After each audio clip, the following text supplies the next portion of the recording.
Hello, everybody, and welcome back to another episode of Echoes of Kosmos. I am starting off on the right foot and using the correct title this time. Instead of starting off where we left off, we're going to start with Imam. Imam, you're seated inside an office on Kith Colored inside the Nash. Situated on the other side of a plain desk, his back to you, is a naval officer, captain. Someone that you've had passing encounters with before. His name is Captain Khalid Fahim Order. He was the first time you met him, you were a kid. You remember him being a friend of your parents, albeit a few years younger. And as you spent your time going through training, through the academy classes, and all of that, you noticed him. Not as an instructor or as a participant in any form, just as an observer. He never asked any questions, never spoke to anyone, but him, along with a few other officers from the Navy and other branches of your military, would just observe. You assumed maybe that they were there to make sure that training was up to snuff, but again, you never had an opportunity to ask them what they were doing there. And yet, here you are, situated in his office. As I said, his back is to you, and when you came in and sat down, he didn't say anything initially. And you've dealt with this before. You've had instructors that do that kind of thing during private meetings, usually to try and as a cheap intimidation tactic. But you get the sense that this isn't what that is. This is him introspectively looking out the window at the Nash. And Imam probably looks out that way too, towards just this swirling maelstrom of different shades of reds and oranges, and like the clash of lightning deep in the storm.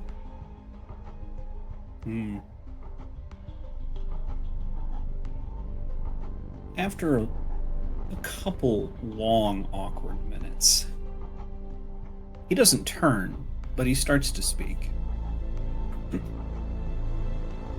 I see you've made excellent marks in your time at the Academy.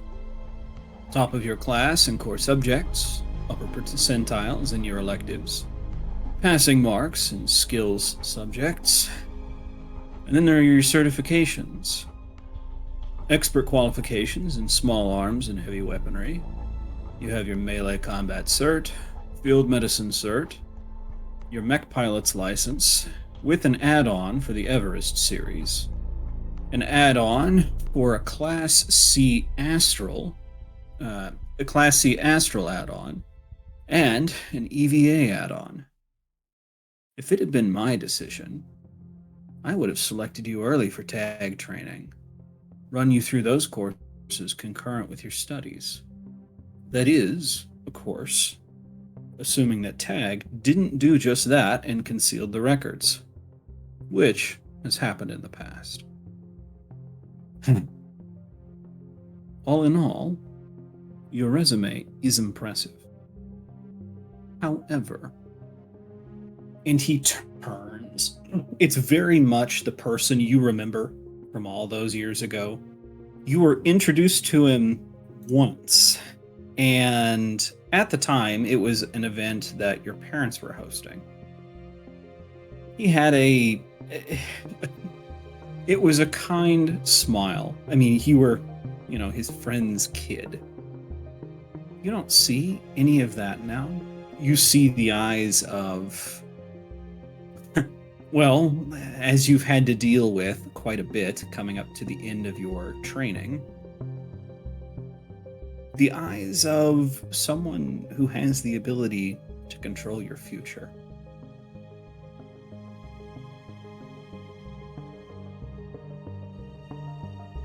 With this data pad in his hand, he holds it up.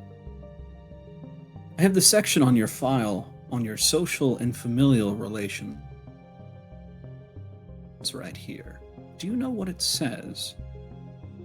Now, I would like, before you answer, to tell us, the players and the audience, what was growing up like for Imam from a social standpoint? Did he make friends?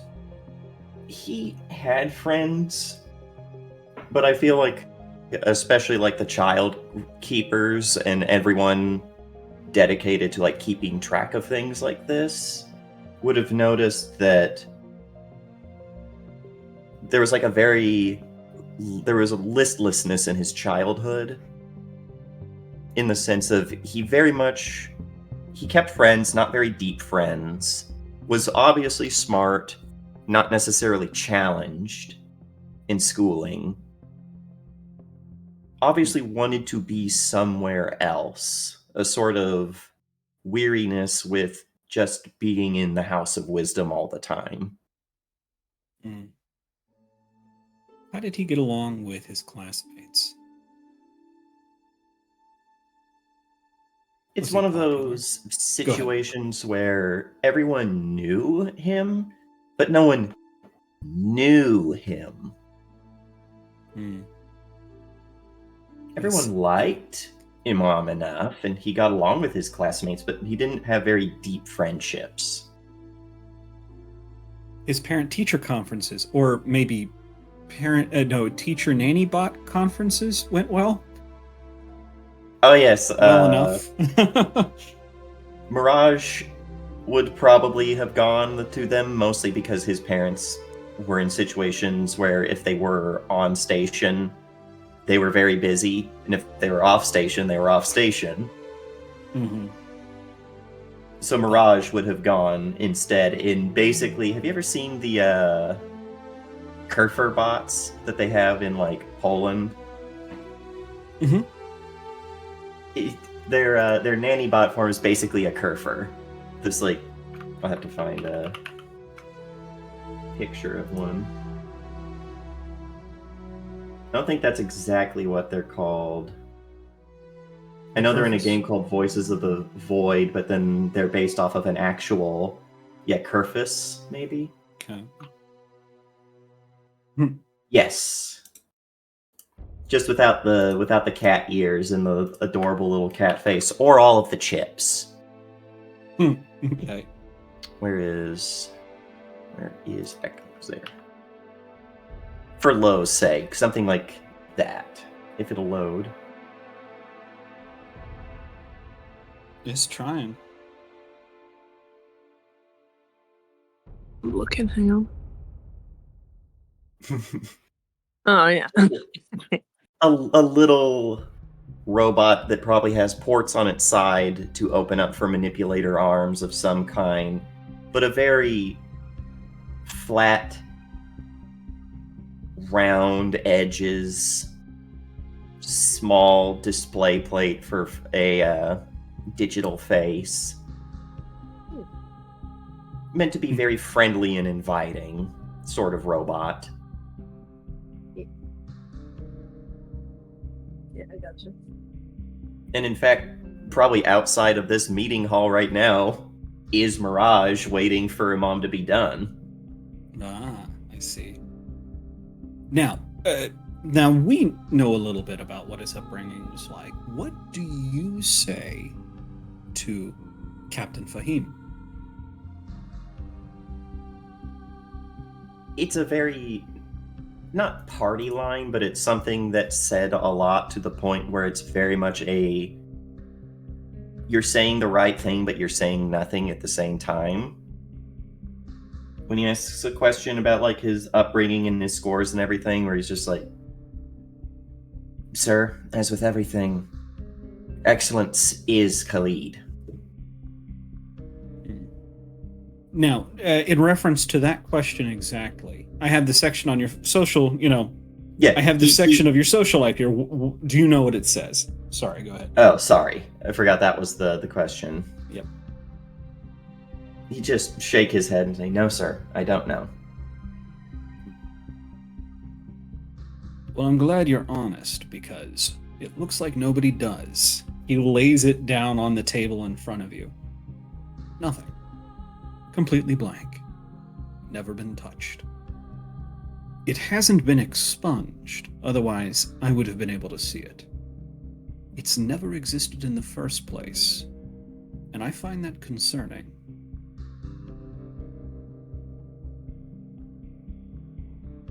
Probably does reach out to pull it closer and see if it says anything at all on it or if it's completely blank.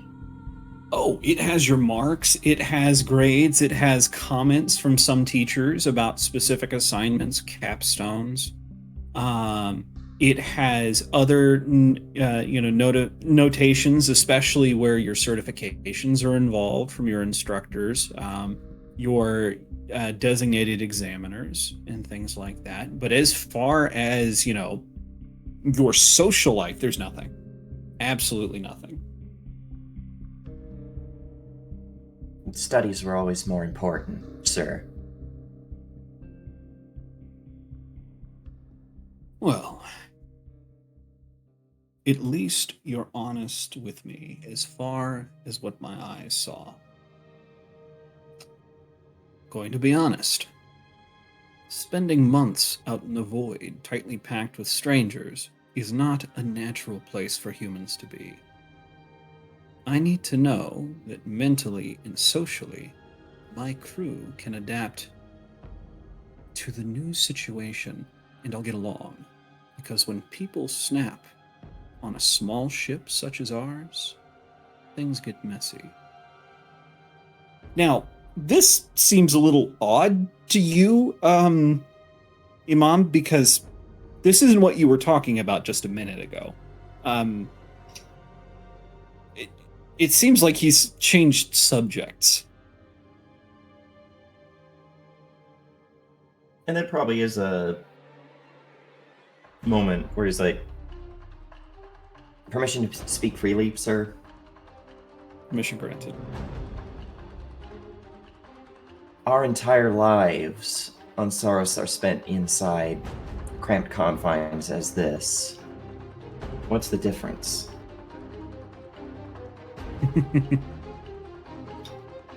The difference is, a single bad actor can't send a reactor critical, or access an armory and slaughter, say, a third of the crew before security gets a hold of the situation. Nor can a single person here space an entire quadrant of the city. The fewer of us there are in a space, the more tightly we have to hold on to one another. Especially out in the void. There's no second chances out there. You still don't feel it. You still don't feel like you have a handle on what he's... I mean, he hasn't asked anything. You were just told to come to this office at this designated time. You were never told why, and it still feels classically, probably you've dealt with this most of your life, but it feels classically like everything's got to be on a need-to-know basis, and for whatever reason, you're the only one in the room, and somehow you still don't need to know.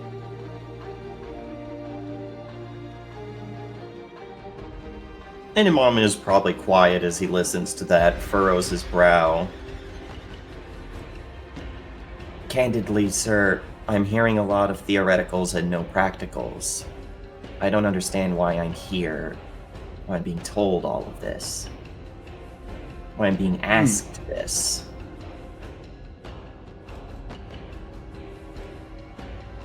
Well, I'm putting together a crew. Roughly 100 willing and able souls from across Kith Khalid. A science group has strong evidence of a memory core hiding in the ruins of a battlefield on Aurelia. Tag has already declined my egregious, he even puts up the air quotes, egregious request of a lance, so I'm cutting the line and coming straight to the source. I want you on my ship. You would serve as my executive officer and work with my crew on planning a retrieval mission. I have other mech pilots, but what I don't have is someone with the training for a ground insertion. Not just EVA work. Mom blinks very quickly. It's a lot of information all at once. But then you sponsor me for knighthood. If you accept the position of my executive officer, you would officially become a knight errant.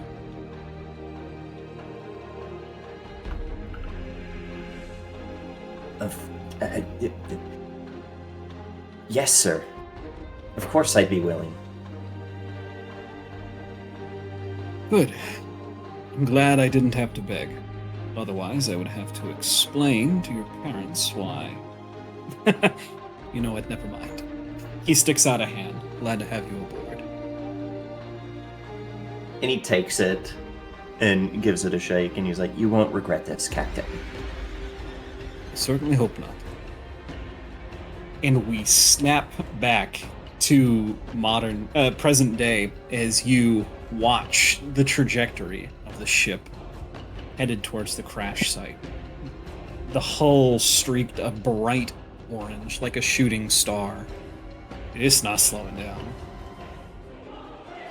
Yeah, he's probably pushing buttons within the cockpit to get the ship or the mech board VI to project a trajectory for the crash site, as well as a minimum safe distance to stay away from it. Well, fortunately for you, it looks like you are going to arrive at least 10 minutes after impact. So, you're going to be outside the minimum safe zone. But both of you are receiving warnings on your HUD about hazardous weather, which quickly becomes apparent as the beginnings of the storm front start to roll in. And quickly, both mechs are having to deal with acid rain.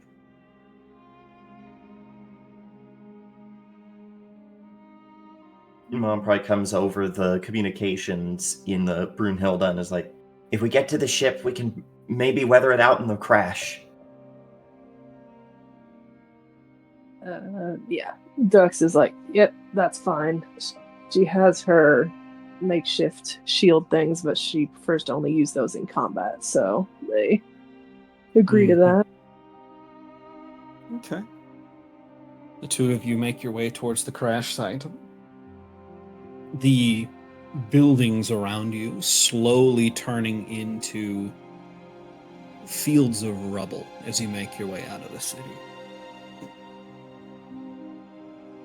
You're seeing small alerts on both of your guys' HUDs, but nothing critical, at least not yet. The wind has picked up a little bit, but right now it's just a light pattering of slightly acidic rain. So, you guys crest your final ridge about 10-15 minutes later. And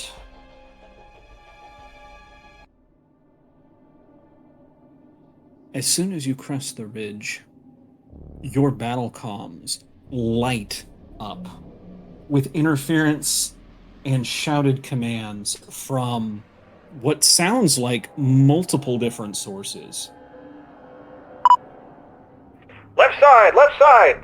No, they're on top! On top! Fall back! And the sounds of what seems to be small arms fire and artillery in the background. Or at least heavy weaponry, put it that way. Yes, Imam would recognize the sound of anti-mech fire. Yeah, from whatever position they're running towards, directly towards the wreck, Imam is trying to gauge where the mech fire is coming from and adjust course there as the Castaferum reaches back and pulls out this big blocky thing. The top of its rifle opens up and it slots in this battery pack, chunks it into place, and there's the as the laser rifle charges up. Okay. Yep. Ducks. So he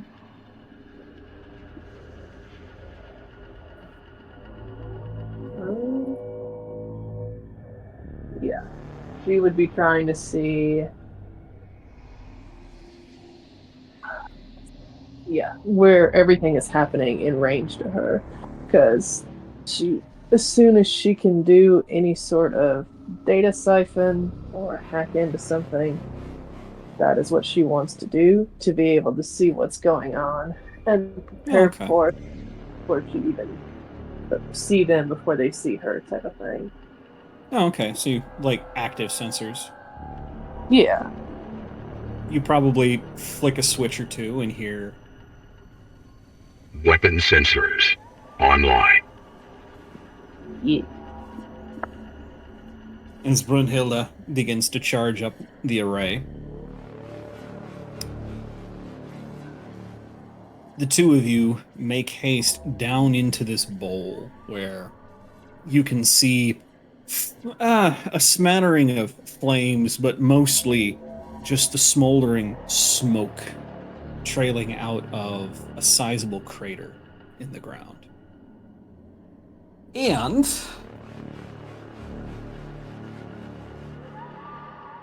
what looks like a hastily thrown up defense group trying their best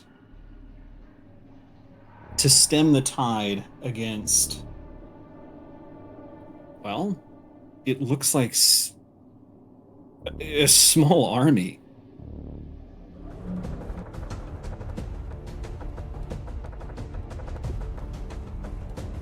I think it's time for some combat.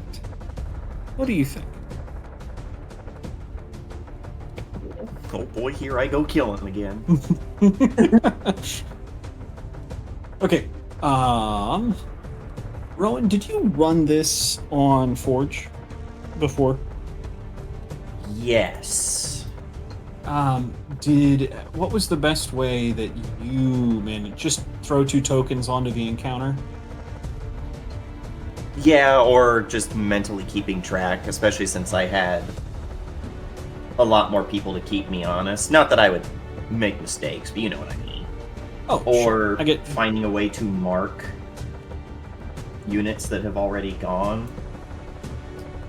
True. I can do that. Real fast.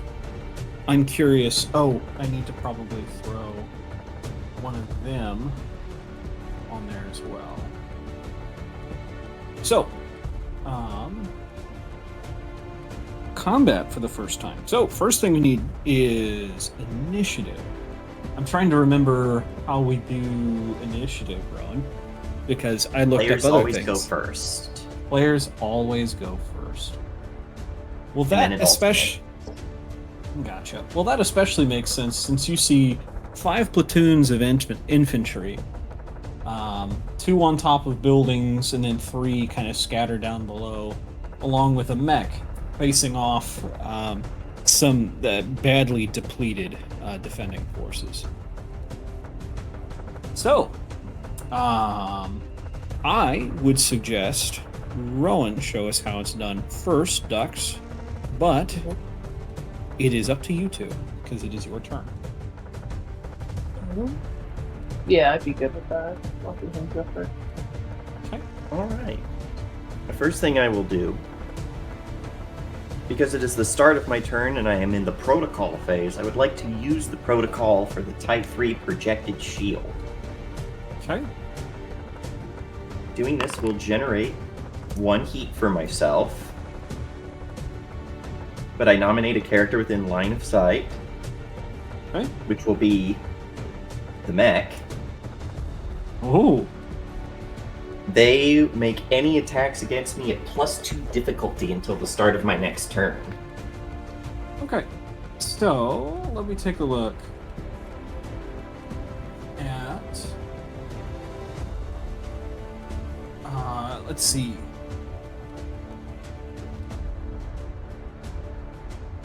Well, of course they don't give me a thing for that, do they? We will just. Can you remember that for me? Yeah, if the mech attacks me, Oh. I will remember that. By the way, that acid rain does impose a battlefield condition. All units, all attacks inside acid rain count as if they have armor piercing. Ooh. Mm-hmm. If we So had we- armor, that'd be fucking terrifying. That'd be scary if I could read something, right? Wait, slash me looks at all my guns that already have AP. Dang it! Right. So. Okay. But yeah, that is my protocol phase. Perfect. Currently, are these on an elevated platform? Yes, they are. What is the infantry up there? Yep. How high up are they? We're gonna say 3 hexes. Brutal. Because I think my movement is only 4, and my rapid boost. Yes. You may fly when you boost, but you must end movement on the ground. So yes, I am going to go and do my normal movement of 4 hexes. Okay. And I'm actually going to skirt this way. Perfect. Because I believe that I'm going to use 1 quick action to boost, which will let me go another 4. I believe, yes, it does bring me within range for my other to be a skirmish on this platoon. A skirmish. Okay. Yeah. All right. Yep. That makes sense. So fire a single weapon mount. Mm-hmm. We're going to fire them with the thermal rifle. Oh boy. Oh boy. Oh boy. No bonuses, I don't believe.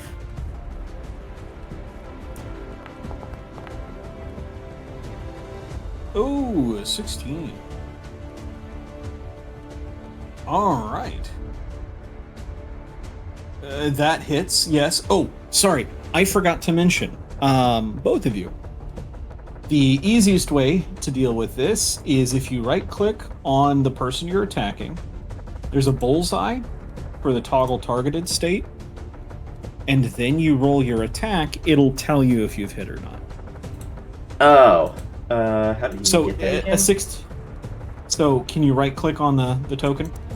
I can. Oh, you cannot. Oh, that sucks. Well, then yes. Maybe I'm on the wrong thing. Oh, here we go. I can select target. Yes. If you do that, and then a little icon should appear around the token. Yes, 4 little triangles pointing towards them. Right. And then when you roll that attack, it'll tell you. It'll. So Okay. yeah, so the 16 does hit because they have an evasion of 8. Perfect. I will roll damage then. They take 1d3 plus 2 energy damage. You know what I just forgot? What? Real fast, because actually, hold on. Da da da da da da.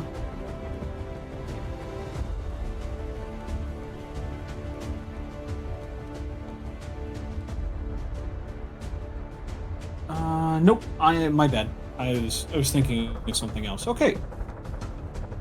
So all right, 4 thermal, 4 energy damage, and I can select that button, and the squad's taking 4 damage. Perfect. Alrighty. How this looks for this turn is there are small, what seem to be tilt shields on this mech. And as they engage into the combat zone, these tilt shields begin to open up into small, like, radar dishes that are keeping themselves trained on the enemy mech and glowing with a faint blue light as they project a void shield towards it. Cassiferum comes sprinting around the corner of this piece of the wreckage with assistance from rocket boosters in its legs, its back, and everything. Skids to a halt around this corner, and just a beam of solid light pierces through and just evaporates 4 soldiers. That gets them talking on comms. Now, one thing you've noticed is it sounds like they are blasting their comms on every frequency. It doesn't matter which one you turn to. You're currently on your frequency hopping, your standard combat communications channel for the Kith. It doesn't matter. They're on it, and they're blasting their own commands on every frequency. It means you can kind of figure out what someone's doing, but it really impedes your own. It's a brute force tactic, but right now it's incredibly effective. Sounds like a pirate tactic. Yeah. Okay. So, I believe that brings it to the bad guy's turn. Yes, any unit may act. So, I am going to start with the mech down here. You probably hear over comm something along the lines of, Warming up. Bastion. Ready to be cooked. as this Scourer class of mech, I'm going to walk us through what I'm doing here, so when it gets to Lo's turn, she has an idea of what to do. So, first things first, I'm going to decide if I want to use a protocol or not. I don't have a protocol on this mech, so whatever. He has a thermal lance, which does have a range of 8, which can reach the Bastion from where he's standing. So I'm not going to have him move just yet. He can move after he shoots. That's just fine.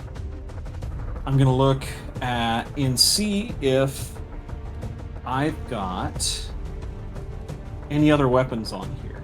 He's got the thermal lance, and that's it. So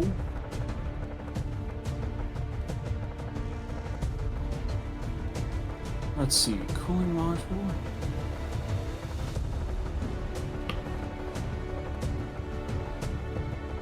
Okay. He is going to... That's interesting. Sorry, remind me, you can't shoot the same mount twice, can you? No. With the barrage. Well, okay. for barrage, no. It has to be 2 separate mounts. Because if you have some way to get a barrage and a skirmish, you could theoretically do it, because as long as you're not repeating actions, but within the same action, no. Gotcha. Because this guy only has one weapon, but he only needs one weapon. As you hear the whine of the thermal lance over comms, I'm gonna go ahead and, because I've decided to attack, I'm gonna look at the bastion. I'm gonna right-click on the bastion, hit the toggle target state, and target it. And then I'm gonna go back to the Scourer. I'm going to roll the D20 button. It brings a pop-up in the bottom right hand of my screen. I've got a bunch of stuff here, including a flat modifier I don't need. I haven't done anything to give me accuracy or seeking, but I don't have anything that's creating a difficulty. We're going to say default is no cover, because there is no cover.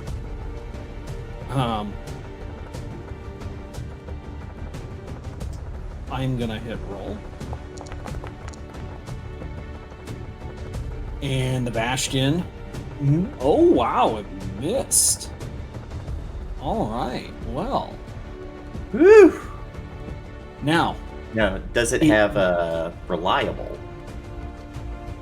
No. Hold on. Real fast. Did it? Yeah, it did add. Did it add the accuracy? Oh, yeah. Yes, I rolled a natural 1. Okay, that explains. Ooh. Yeah. So it Which, does take just for low. Mm-hmm. Natural 1s and natural 20s, unless you have specific things. Like I have the brutal trait, which means I deal max damage on nat 20s. Nat 1s and nat 20s don't necessarily mean anything in this system. A crit is just the final roll is at least a 20. Yeah. Okay. So, he does not hit, and he does not have another item. Another weapon to shoot with. But he does have an effect here. Oh, nope, I have to hit. Oh well. Ugh, that's brutal. Or self-heat, yes. That just makes me think that thing does heat on impact. Maybe. It might do 5, 7, or 9 heat, depending. Ooh, that'll overheat us if it does the 7. Sorry, 5, 7, or 8. Yeah. Mm-hmm. But he is not going to move, and I've still got an open action with him. I am actually. Anyone can make a basic tech attack. We'll just see if he can hit with a basic tech attack.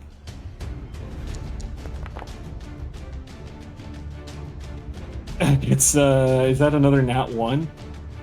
That's another natural 1. Oh no. I'm not doing a very good job of convincing you guys these guys are dangerous, am I? Okay. Maybe not low. I've played Lancer enough to know that this game is very swingy. Can be, yes. It'll be like, we're gonna win this, no problem. One enemy goes, and you go, oh, it's so over. It's never been Player more goes, Jover. and you go, oh, we're so back.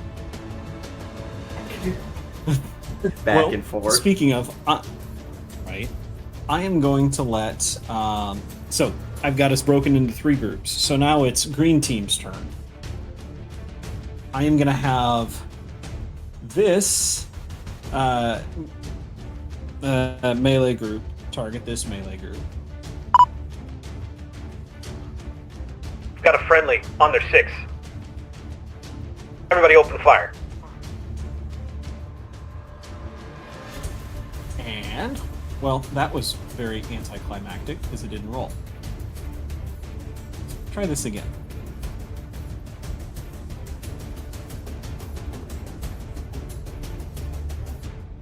So, they get to... yeah, we're actually going to barrage with them, which means that we can make that attack. Did I just roll a 3rd natural 1 in a row? So, who brought Bob to the party? Because that is the third natural one I've had. So it begins. Hold on, why does it say I'm rolling for the Scourer? Oh, never mind. Was it the last unit you clicked? Oh yeah, it's the last one. Yeah, I rolled a third natural one for a 3. So they can only make one attack with that, but that's okay because they've got an anti-armor weapon that they're gonna try and use on the squad and hit.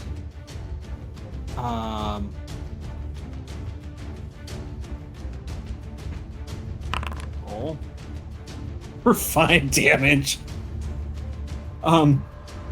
You see, Imam over there. You see a streak of an RPG as it slams into the building behind this squad, and it collapses, just burying half this squad underneath the rubble. Damn. Is it just down to the man, the myth, the legend, the one dude in this squad who's like, I'm still in it?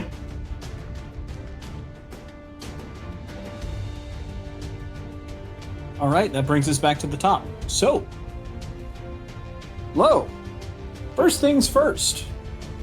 Do you have a protocol you'd like to use?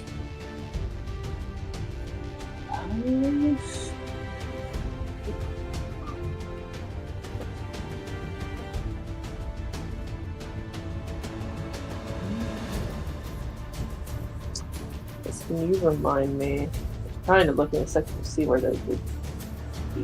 Is that like... If you have protocols, it'll probably be from gear on your Mac.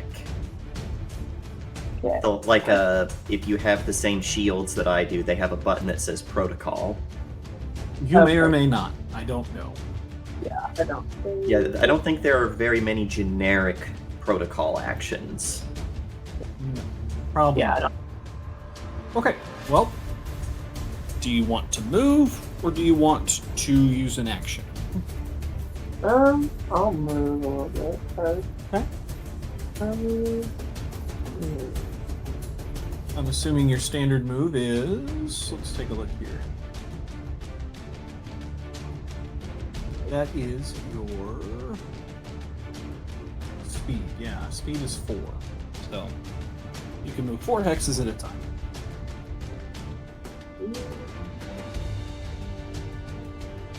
Yes. I'm trying to decide if I want to go join you, attack the same one, or go to the other one. Need to be safe. I'm gonna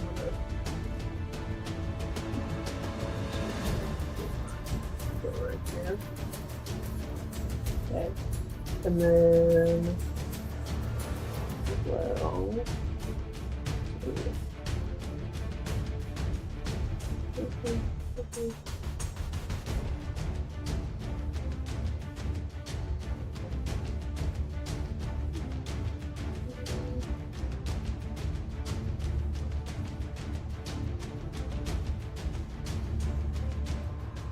Well, I was looking at your attacks. So, are you going to make a full attack? So, attack with 2 different mounts, or 2 attack in a weapon, I think it is? Or are you just going to skirmish, attack with 1? I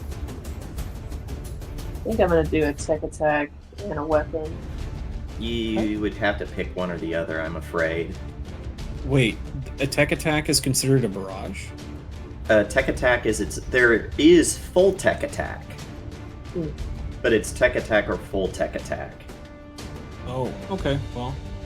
So... But if you full tech, you get to do 2 different invades. Yeah. And I see you have your standard tech attack, or you have, your 2 different advanced intrusion packages there. Yeah, I think I want to use one of those, actually, because I want to see how that goes. I guess if I wanted to use the System Crusher, so I would just click Use Invade.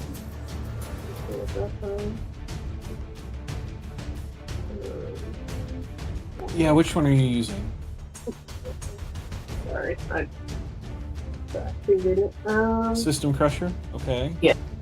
And which one are you targeting? Trying to do that target selecting we talked about, but mine does not seem to. If you are on the left-hand side of the screen underneath the forge icon, Yeah. in token controls, it's the second from the top on the right side. It looks like a target. Oh, I got you. Yeah. So okay, and then I will just. okay. It looks like you already rolled, so we're just going to go with that number for now, if that's okay. Yep. Okay, so that's a 15. Their E defense is 8. So, yeah, roll damage.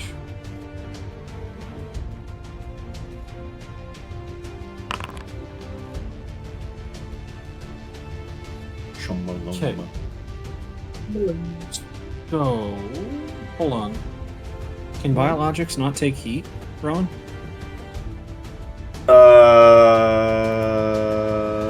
Do not remember. Let me pull up. I pull up.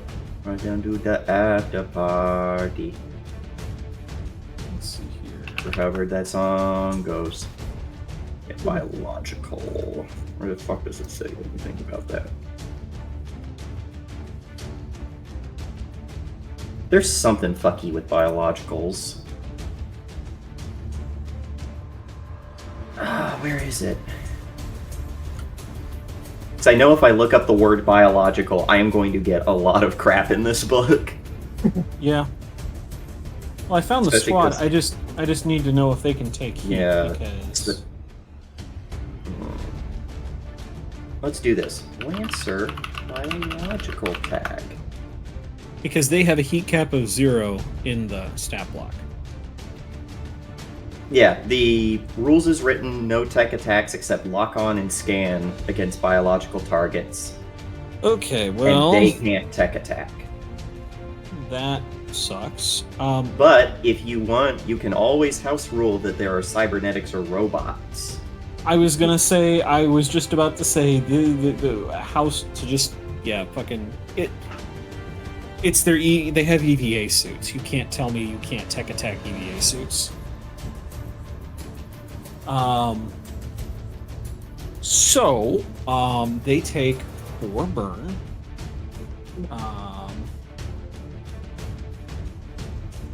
Squad is taking reactor damage. Okay. That, you know, that doesn't really do it for me. Let's go to burn. So they've taken 4 burn.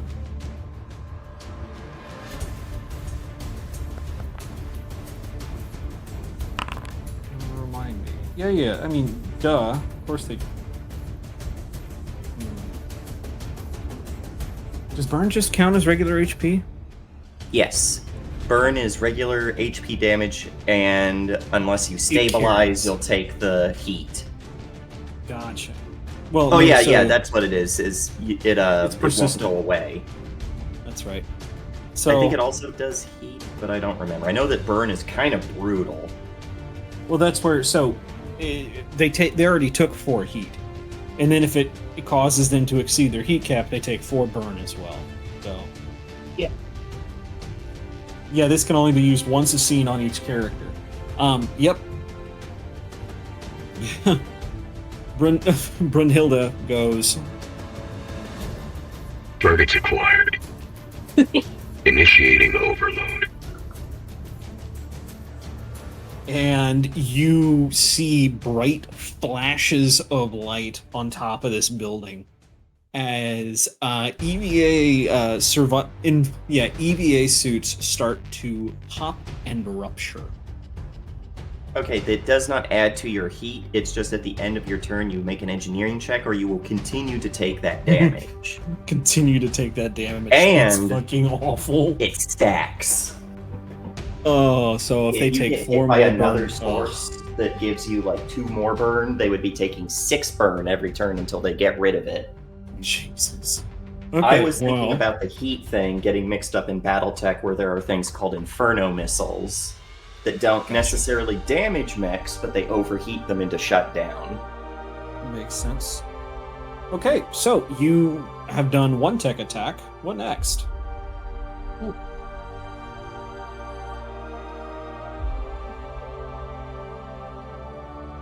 Okay, what you're saying, since I chose tech attack, do I have to do that again? And I can't do the melee this time, or do I have to?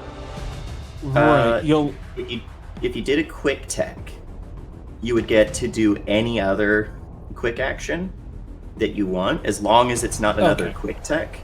That's. But that's if you did full tech, you could do like a lock on or a scan on them. But you wanted to use a weapon. That's what I thought we were gonna say. That's what I thought. Yes, you We were could quick talking, attack and yeah. skirmish.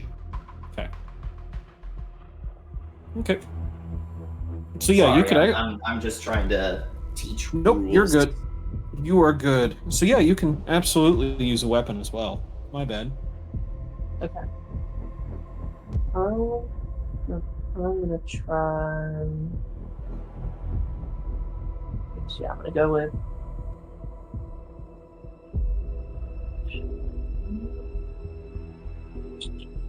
Oh, so one thing I'd like to point out for you before I confuse you even more. Oh, So you have mounted weapons, right? yes. On the right side, you have the flex weapon mount. Yep. And on the left side, you have a main/auxiliary weapon mount. Right. So if you skirmish with the main/auxiliary weapon mount, you shoot both of those at the same time. Cool. Okay.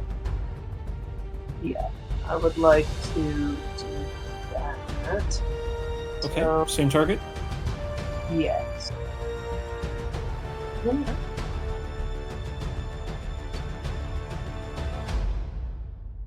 Yes, what's better to click here? Just the die by each of those, or just? I think Do you have the squad targeted? we'll do that first. I think I do. Yeah. And then you can roll the die. Yep.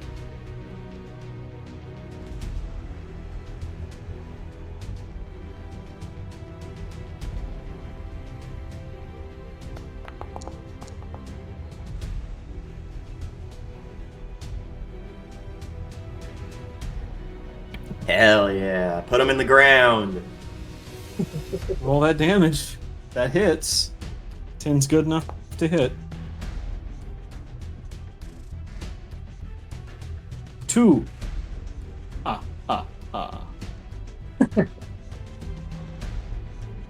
If it makes you feel better, specifically with squads, every point of damage is a dead guy. You Yes. just killed 2 people. They had families.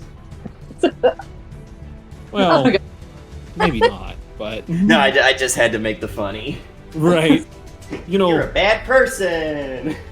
I mean, whenever you say something like that, I have to continue to go back to Atlantis, the Lost Empire, and go, we done things we're not proud of. Robbing graves, plundering tombs, double parking. We never hurt anybody.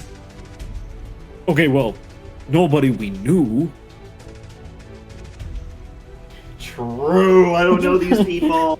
They're not real. I say Yeah. as I run my mech into combat. I don't know you. Die. Wait, I So- summarized all of human history. By the way, you still have one more mount to shoot. Yeah. Oh boy. There I go murdering again, honey. Oh, Jesus. Roll that damage. Oh, one off. Oh my god. Okay. Alright, well. Yep, they absolutely take 2 damage. There's 2 of them left. You see, oh gosh. 4 of their suits pop from excess heat caused by overclocked processors. Then another 2 just have just deleted by your Nexus cannon. And then 2 missiles just come doo-doo, right on top of people.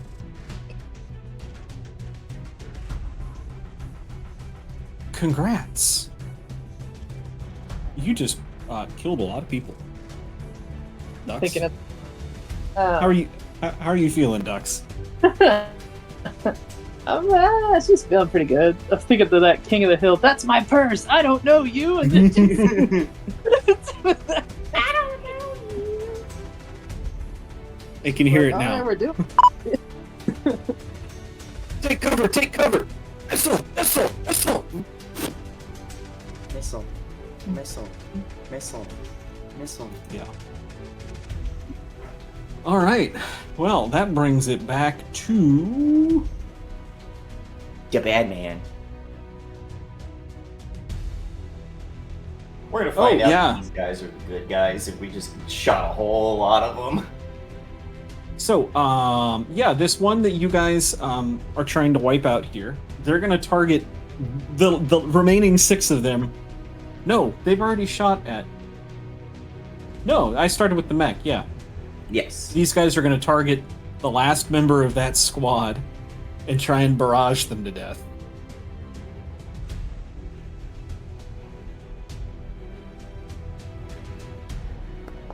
Well, let's see.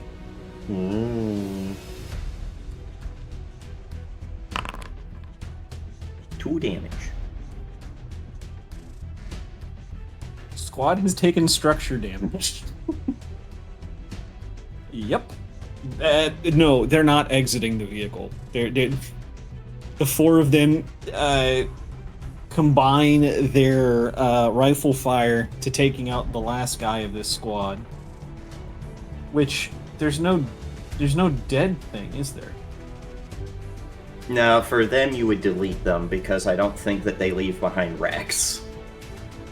Bad face. John McRonaldson, gone but forgotten. However, I can target multiple people with a barrage, right? Yes. Okay, that's I great believe so. because yeah, now they've pivoted and are targeting you with an RPG. Monka. RP. You hear warning, warning. Target lock, warning. Does a 13 hit, Yes. and it is armor piercing. As if That I have is- owie. That is 5 damage. Oh. These guys hit hard. Where's the take damage button? Oh, yeah. There. There you go. Okay, it just wiped out half your hit points. Close to. I have 12. So, yeah. But Yep, now you we hear have... warning, warning, as this streak of light comes through. Probably your projector, your void shield tries to disengage its current target to block this, and it just barely misses and smashes right into the hip of your mech.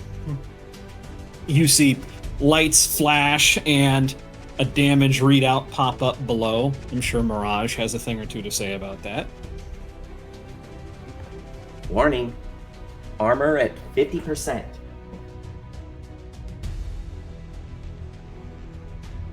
Great. Lovely.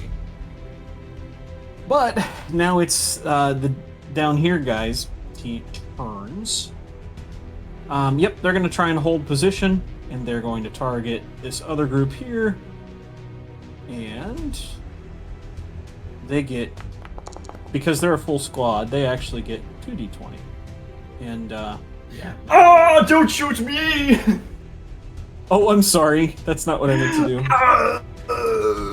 Why did... I don't know why it did that. I'm still selected.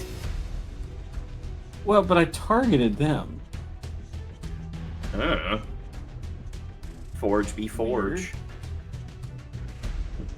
Okay, Blue well, on blue, blue on blue. I didn't know that you guys were Warthog pilots. okay, I am gonna have them roll that again because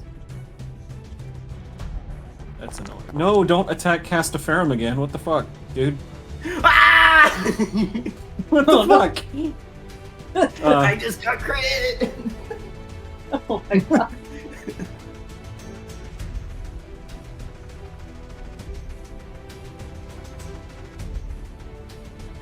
I'm cooked. Yeah, no, stop selecting them.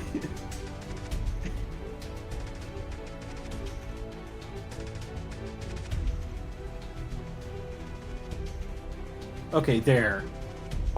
I don't know why. Okay, the first one's a hit. Because this is a full rifle squad, they can actually make 2 attacks. It hasn't come up yet because everybody's died. Second one misses, the first one hits though. And if we roll that damage... Alright. Well. Squad took 2 damage. You hear the sound of rifle fire exchanged and probably something along the lines of, Charlie, Bastion here. Right flank, right flank. sound of more gunfire. But they also get to shoot an anti-armor weapon. So let's see how this goes. You getting blue on blue. They hit. Wow. Alright. Let's see here. Their damage. Jesus. As they wipe they're starting to turn the tide against that unit there in particular, but One Back. interesting thing is that most NPCs in Lancer do not do roll damage. They just do flat damage. yes, they do. The only reason I hit the roll button is to figure out what the damage is, because Yes. I don't remember all the time. Well, that and it pulls up the thing that lets you apply it. Yeah. That's more a warning for low, is there's no like maybe they'll roll min damage. It's very much a no, you got hit by this thing. It does 15 damage. AP. Cannot be mitigated. Have fun. So, that being said, it is back to, well, you guys are out, so it's the bad guy's turn again. And this is where Yeah. things get fun. Or some other F word you can think of. Yep, we're gonna swing to this group here. They are going to 8 and 9 hexes. Let's see the range on the weapon. That's 10 and that's 5. So they are gonna have to move up until they are just close enough. Yep, actually they can go back 1. Now, the nice thing about infantry squads is because normally you can't occupy somebody else's space like this, but because they're an infantry unit, they basically just say, yeah, fuck it, whatever, we ball. It's basically a size 4 template of half-size dudes, and half-size things can occupy the same space as bigger squads, or bigger units. So like if you got an Atlas mech, which is basically just power armor, you can occupy the same space as another mech as you grab them and throw them into the sun. Oh, lovely. Alright. 1 roll. Oh, that's a hit. Another roll. That is also a hit. That's... cooked. That is 4 damage. And then they're going to switch targets to the Bastion for their anti-armor weapon.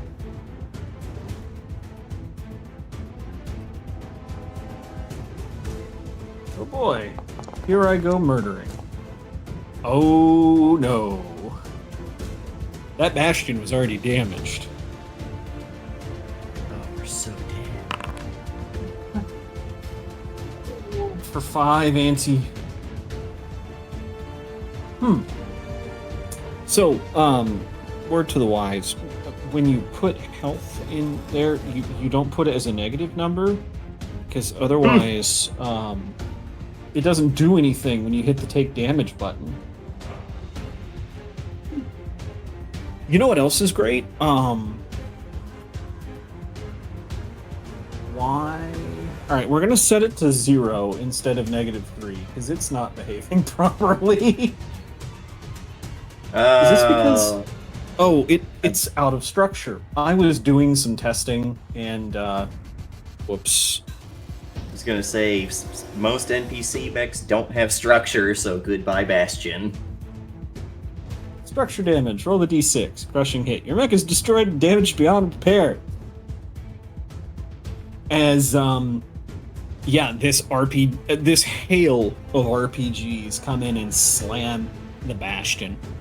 Its shield put out in front of it from the attack by the Scourer is just completely incapable of handling the kinetic damage of the RPG, and you see some just explosions tear this shield apart as others pepper the frame of the Bastion, and it falls backwards.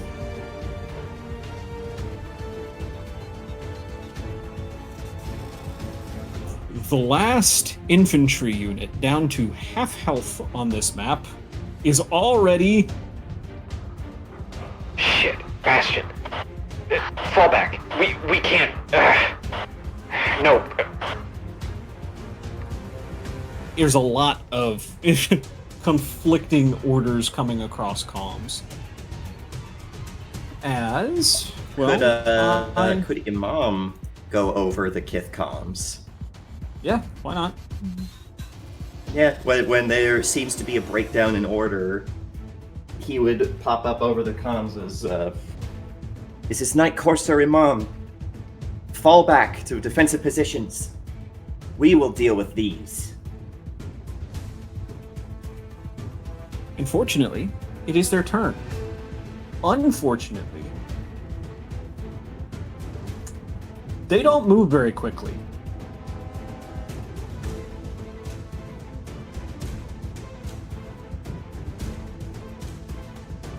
Yep. They're able to get to the edge of the map with their boost. Boost! Get out of there!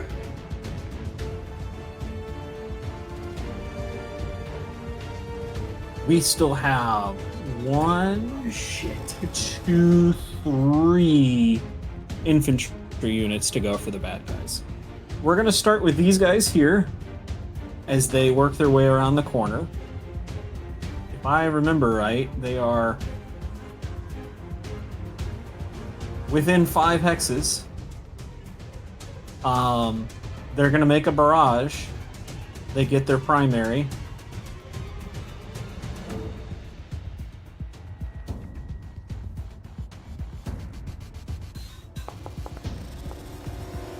Oh. I tried.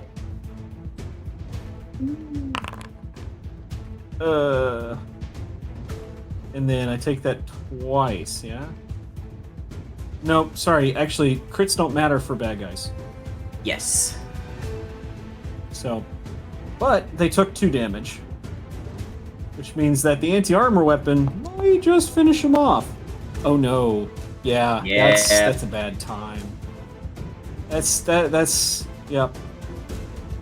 Imam, you tried valiantly, but in trying to reposition the wounded squad from around the corner, you weren't able to see. Managed to pop around the corner and surprise the rest of the squad.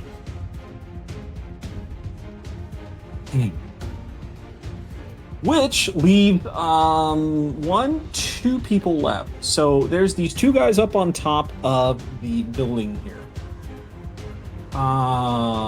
They are going to tactically retreat, make a tactical withdrawal down the other side of the building. And now that they no longer have line of sight, well, but this group up here on top of the building, they're out of range for a attack with the primaries, but Ducks, you are going to be targeted with an anti-tank weapon. Oh, Sorry, Whoa. anti-armor weapon. You see this hail of RPGs come streaking out the top of this building. Evade. Evade. Evade. Evade. As you casually sidestep. These are not smart weapons of any sort, and so taking so long to get to you just kind of fall flat. That's their turn.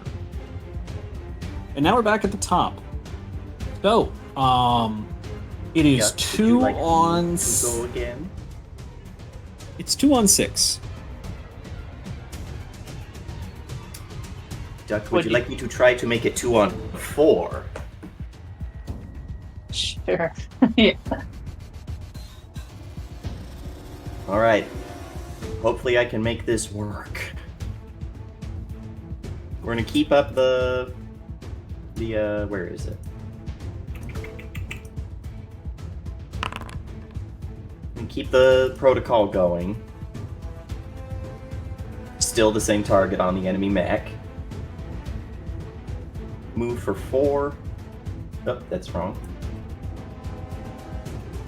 Which does put me in engagement range of this target Oh no. as I barrage.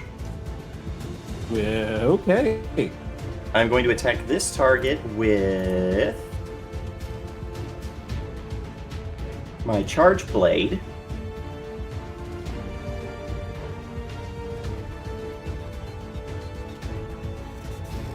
Yes, total versus squad.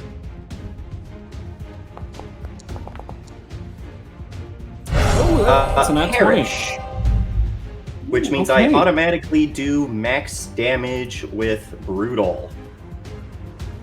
How much where damage is that? There is.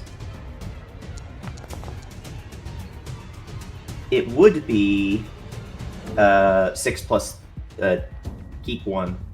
It would be Yep, the 6 plus 3? So 9. So 9 damage to them. Then Yeah, I'm going Imam, to target Wipe them off the map. this squad with my mortar, Oh god. which I do not need line of sight to hit because of Right, arc, it's a mortar.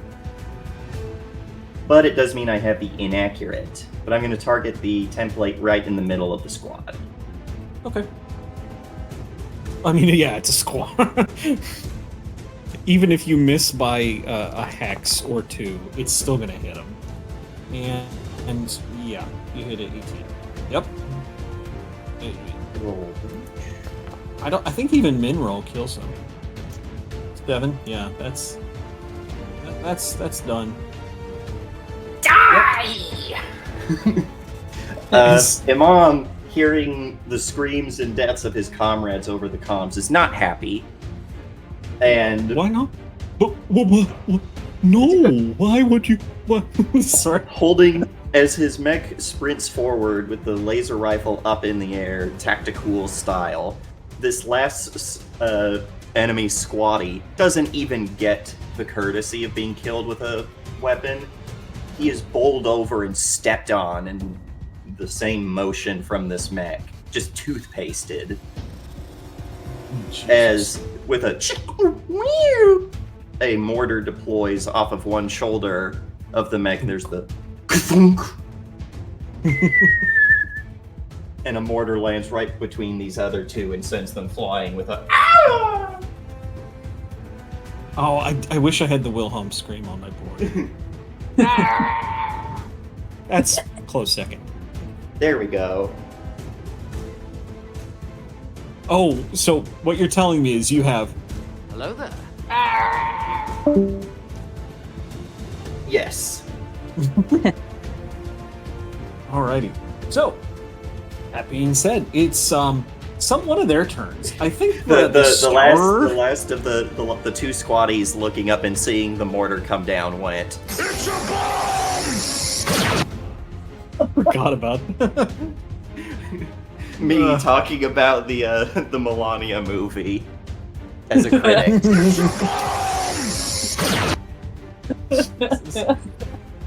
Okay. Scourer comes around the corner. 7, but it's not line of sight. And I do it is get going the to have benefit of would this count as light cover or hard cover since I'm adjacent to it? It's hard covered. But he is going to attempt 1, 2, 3, 4 to get a better shot. I'm going to say you'll still get the cover, but and the -2 or the +2 inaccurate to him because of the overshield. Yes. So he's got a lot of inaccuracy. Now, I will explain how this works. Ducks. So, when you target someone for an attack, the little pop-up on the right-hand side of the screen comes up, right? You know what I'm talking about? Yeah, I hit the D20, and then the... Okay. Yeah. So, I am looking at this, and I want to hit the add global difficulty, because that's just... Actually, sorry. Hardcover is a checkbox. And then I also need to add 2 more manual adjusts. Because of the deflection shield. So I've gone from +1 accuracy to +3 difficulty. It'll take care of everything for me. I'm gonna roll. Oh, that's a hit. Even with all the inaccuracy, god damn it. So what that does is you'll roll your d20. It rolled 3 difficulty. It picks the highest number of that difficulty, which was a 5 this time, and subtracts it from my attack. So I went from a 16 to an 11, which I think beats your evasion of 10 or 8. I think it's 8. It might be 10. 9. 9. So beat by 2. That is 6 energy damage your way. Down to 1 hit point. Well, if I could actually. Ooh. Ooh. It's the heat, though. Yes, there's no heat this turn. Oh, thank God. If he hits you next turn, it's 5 heat on top of the damage. Yeah. Yeah. As this beam of light rips through the building, you're taking cover behind Castaferum, and just it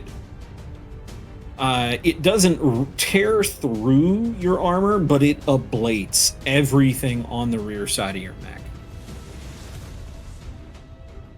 Yeah, the Castaferum is glowing on its backside as there's a bunch of warning lights going off in the cockpit, and Mirage chimes in with a danger. AP at 10%. What's the matter, little? Ready to come out?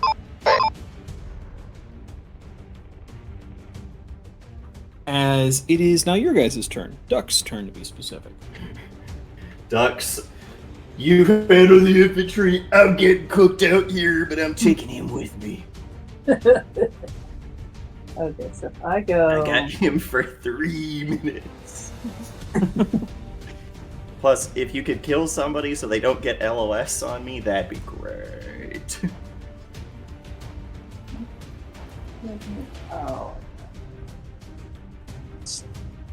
Yeah, I'll get a bit closer. Please.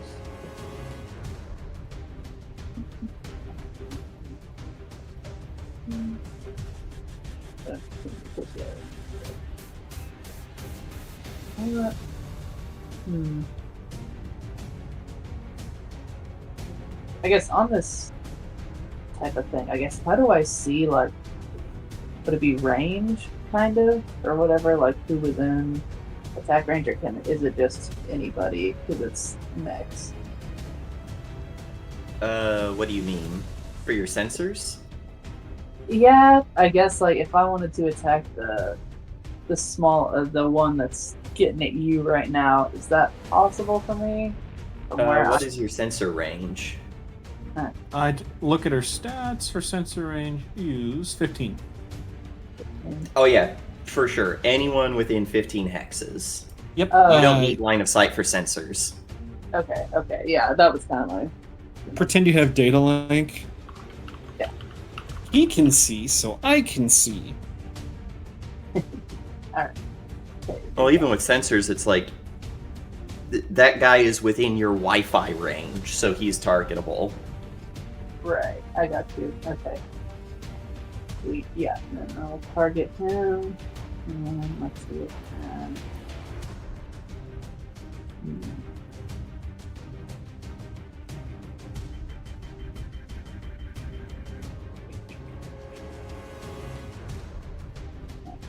I'm gonna try using. Or are you going to try and hit the mech? Yeah, okay. Okay. I want to see though, like, if I can use my ammo place effect. I was looking at that. See if I can do it. I'll click that. So, that can't be used with tech attacks. But, if you were going to attack with a weapon, say the guy's on top of the building, yeah, go right ahead. Okay, I got it. Okay. No,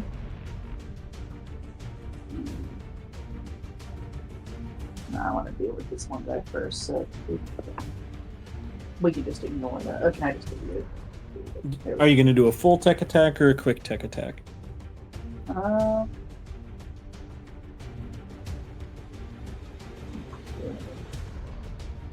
Because you can use your system crusher again, because this is a different target, and the balance control unit will work as well. Oh, hold on. I forgot. Oh, never mind. I just realized he's at his heat cap, so continue.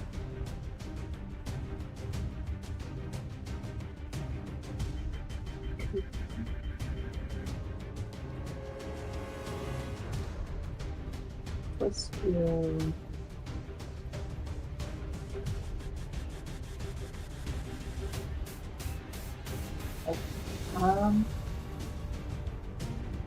if I was gonna do, I guess. Sorry, I'm looking at the buttons.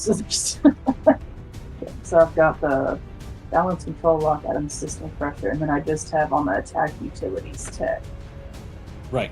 Yeah. So if I was gonna do a full tech attack, would that be just the tech button right there under attack utilities?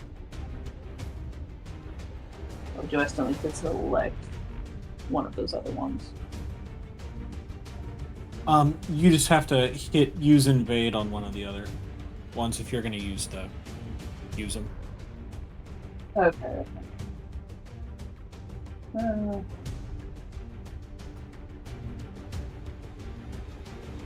I'm gonna try this other one. I'm gonna try the balance control lockout.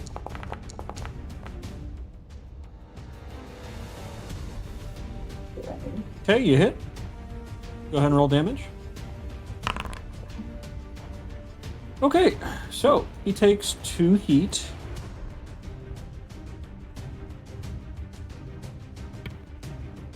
And because he was mobilized. Yes. But because he was already at his heat cap, fucking meltdown, you piece of shit, I hate you. He's taken reactor damage. Power plant becomes unstable. Which means he now has the exposed tag. Which way are you moving him? Veteran.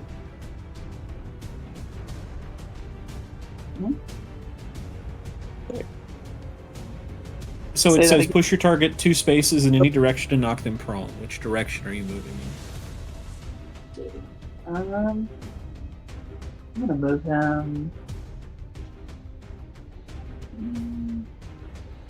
What time? You can slam him into the wall. Yeah, that's what I'm trying to do. I can- Okay. Oh, you can't move him. You just have to tell me where to Oh. move him. I got you. Yeah, let's do that. All right. Now I'm trying to remember. Rowan, what's the damage macro for that? None unless otherwise stated. It's usually mech systems that give you the ability to do damage for shoving people into terrain, but in that case, it's usually 1d6.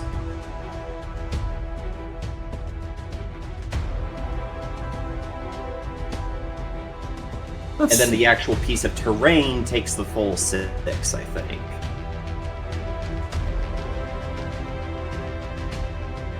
Oh, did you know involuntary movement does not provoke reactions or engagement?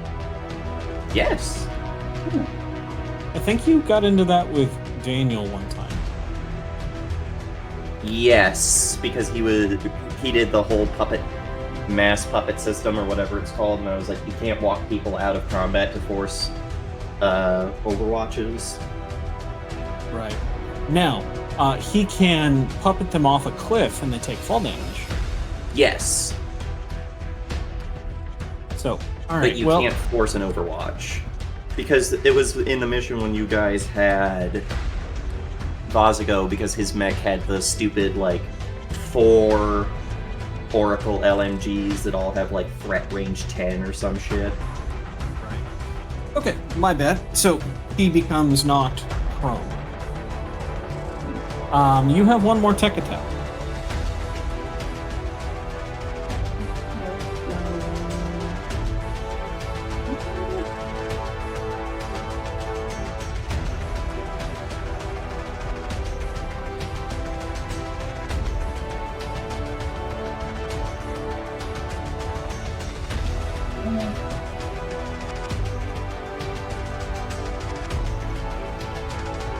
Also, so far I'm digging XCOM soundtrack for combat.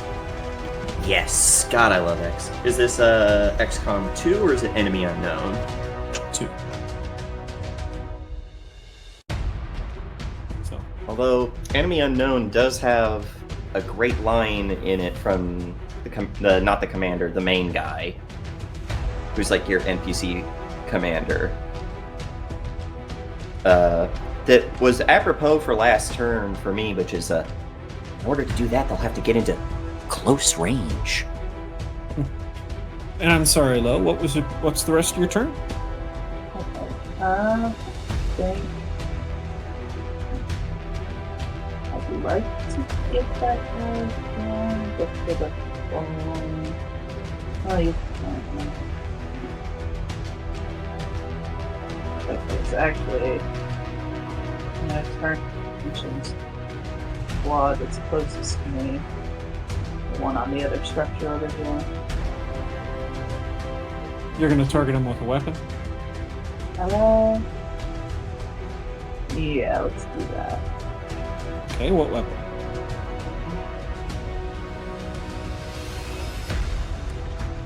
I'm just gonna try the assault rifle this time. That's my flex. Okay.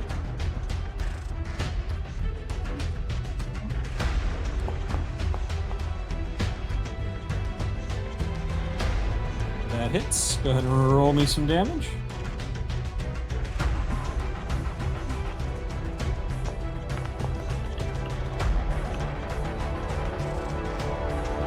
Okay, so because your attack roll was lower than your reliable damage, I'm just going to take the reliable damage. Oh, I didn't mean to take 4 damage. It already does that, I guess. Okay. Alright, well, there's that taken care of as you pepper the top of this tower with assault rifle rounds. Now, assault rifle to a mech does not mean assault rifle to people. Basically, you peppered the top of this tower with 20 millimeter shells. Yeah. And you can hear it over comms, the panic in their voices as they try and take cover from essentially a Bradley with a Bushmaster opening up on their position. So yeah. Beautiful. But now it is their turn again. And they are going to return fire. Imam, you've noticed that these are fairly either loyal or fanatic people because most people don't. They should be trying to leave. Oh! Yeah. Well, thank God they can't crit. Correct, but you will take 5 armor-piercing damage. Well, There, It I went most ahead and will- applied it. is if we can kill the mech, maybe we force a rout.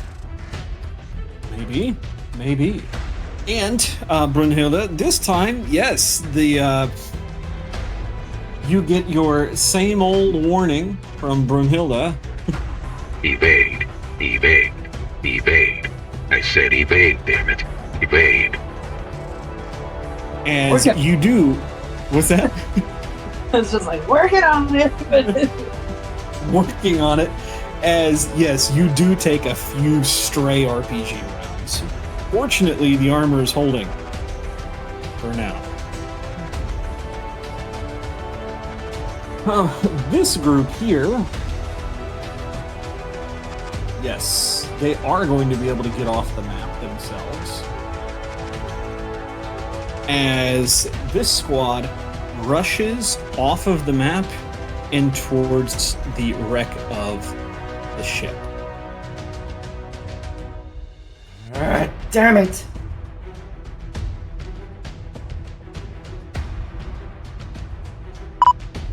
Go get your crown, boys.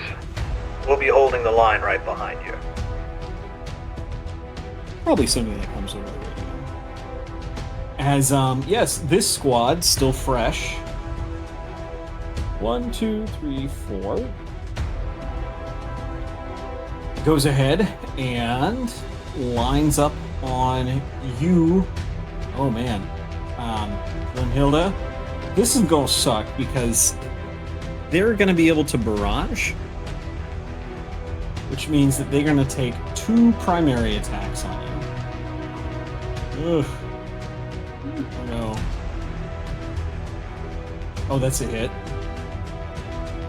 That's a hit. I'm assuming. Nope, that's a miss. Nope, that's a hit. Brunhilde, what's your evasion? 8? Oh, meets it, beats it. Okay. Yeah. Yikes. As you're gonna take 4 more damage. Now, normally your armor. Oh, you don't. Okay. The combined assault from the RPGs to your left and the rifle fire to your right is both disorienting and effective. I can apply damage to you. Where is the 3 hit points is left. Is there a take damage button? Because I was trying to look for it. I don't have So it. you see on the card here, there is the ×1 with the drop down. Oh, okay. It's the button to the right of that. I got you. And they're not done yet because they also have their Oh my god. rocket launchers. You want to go ahead and click that button for me, Brunhilde? So, you should probably have a little pop-up that says you've sustained structure damage. Right? Yeah. Go ahead and click that button. Please God, don't fall. Oh, okay. Okay. Oh, it's one of the better ones. Yeah. So, your first point of structure damage is usually bad but not fatal. This one is one of the better ones. I'm going to go ahead and put the impaired function on you. Maybe.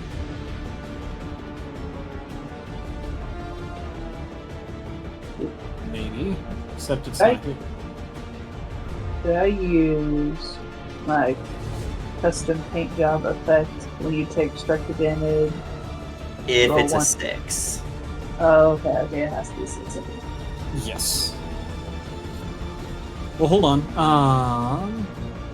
Let me double check and see if that's part of your structure roll or your. That is the mech load. Also low. As rough as this combat's getting, I would like to take first turn next time because I don't want this guy to get up and lose his shredded condition. Because I'm going to try to go Super Saiyan 3 next turn. Okay. Yeah. Low. Go ahead and roll me a d6. This is for your paint job. It's going to be a separate roll from your staving.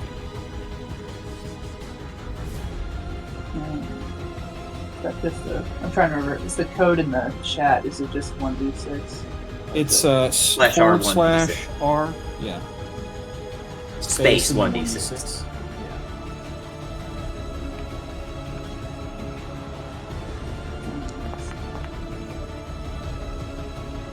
How unfortunate. How unfortunate. No. So you will end up taking... Now, this isn't the end of the world. You see on the structure damage card that's in the queue there, it's a structure damage. 3 of 4 remaining. You still have 3 more structure. Now, it gets progressively worse for the mech, you know, the more times you take structure damage, but... Well, right now, impaired is not the worst condition in the world. Sure. Okay. So there's the impaired condition on it. Basically, all it does is it adds a difficulty to your attacks and saves. Which, as we've seen, is not... It doesn't mean you can't. Right. It just kind of... Yeah. That's good. Yeah, it makes things a little bit harder.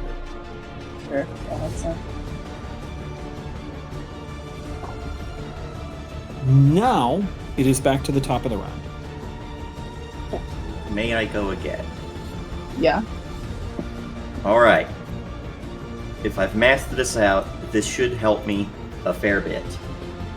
Oh, by the way, real fast, Imam, you do, well, I don't know, Dux, do you have anything to say now that, your, mech is telling you... Structural damage. Structural damage. He's getting pissed off. Rage quitting like Structural damage.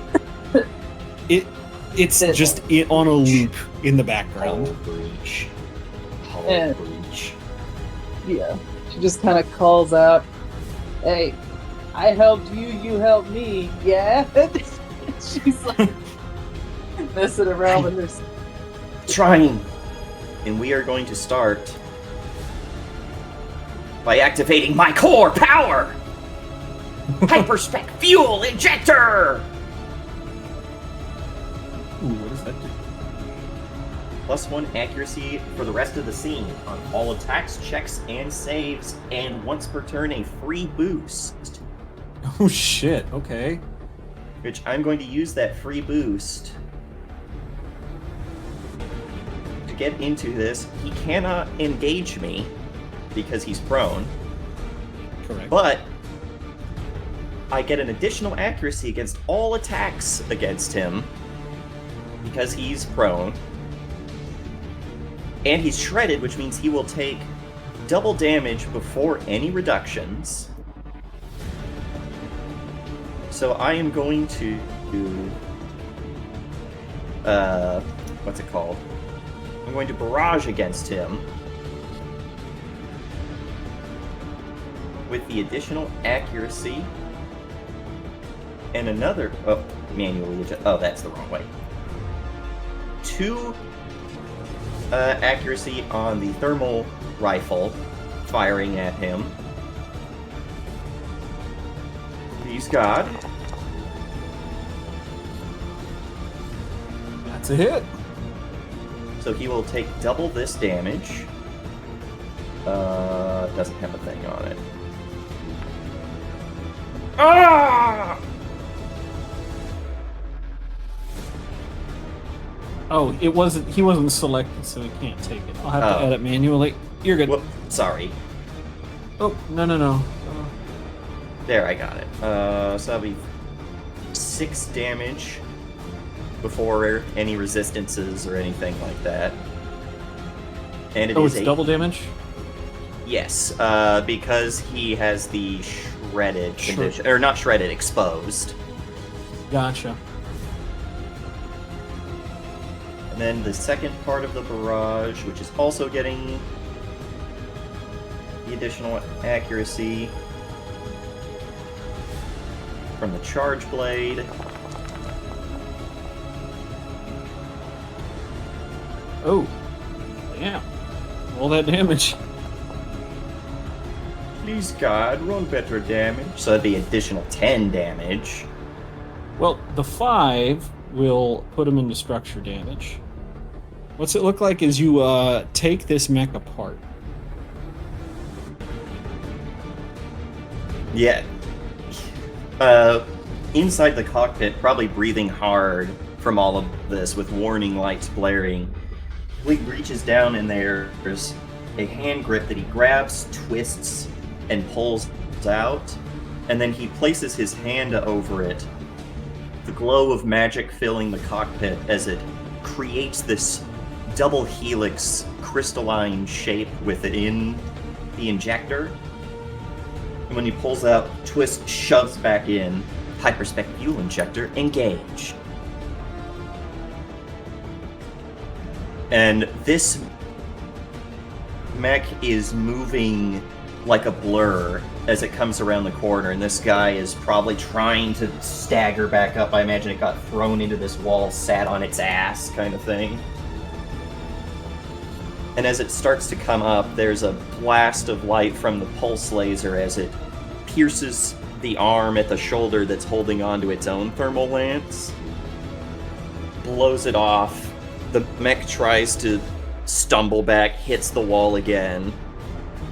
Somebody cover me, damn it. Somebody cover me. Fuck! Cover me! Castaferum comes around, and what these infantrymen see is like a blade pops out of the arm, catched by the other hand to the pommel, and using the weight of the sprint, just smashes into this mech and punches the blade into the cockpit. Somebody cover me! And it's just like, And then it's all God over. damn you! Over all of their comms, too. Mm-hmm. And then, because that was I'm going to overcharge myself for 1 heat. Where's the overcharge button? Yes. Overcharge! Oh, yeah. And I'm going to use that bonus quick action to fire the mortar at Fire the this spot. cannons. Fire the cannons. And the accuracy should cancel out the inaccurate tag. Probably, yes.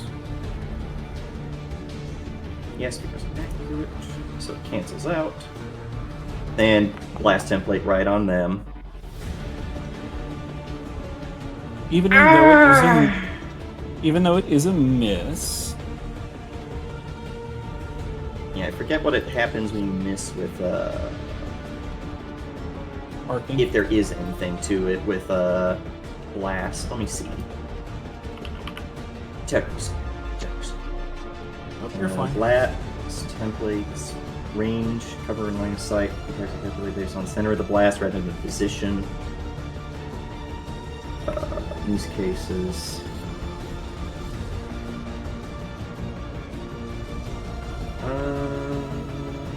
patterns.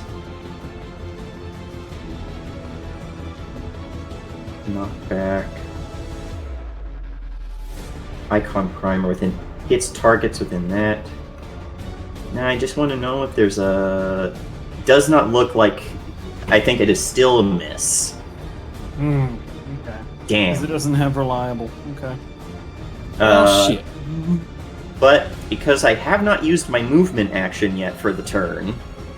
Okay. Actually, could we say that was normal move? And then this is my free boost. Yep, Because I that's fly when I boost, which means I can get up to here, since you said this is 3 tall. Mhm. Which at least puts me in cover. It's okay.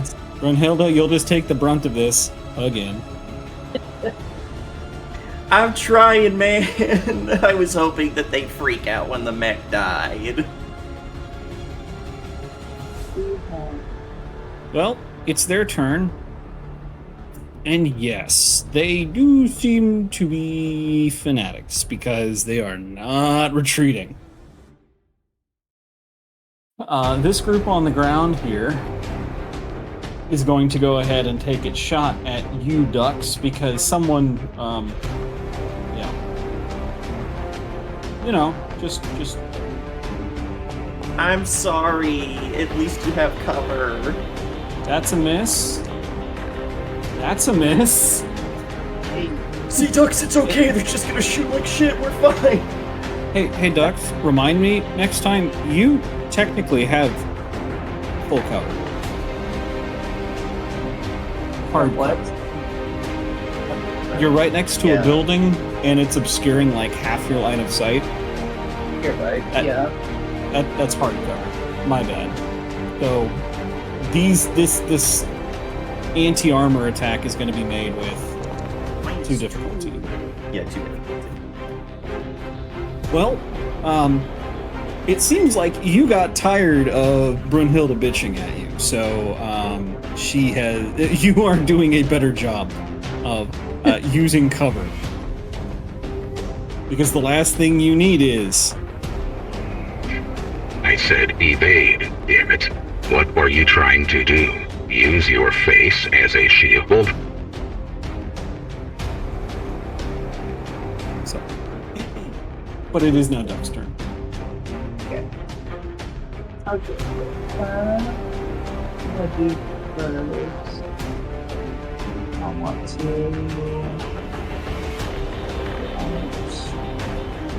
I want to put out my little Jericho. So I have cover on the one side, but for the ones up on the structure over there, I want to put out my Jericho deployable cover. So I'm going to use that. That gives me 2 size 1 hard covers and 3 spaces adjacent into each other. So And you can bubble wrap yourself pretty well with that. let's use that. Okay, let me see if I've got.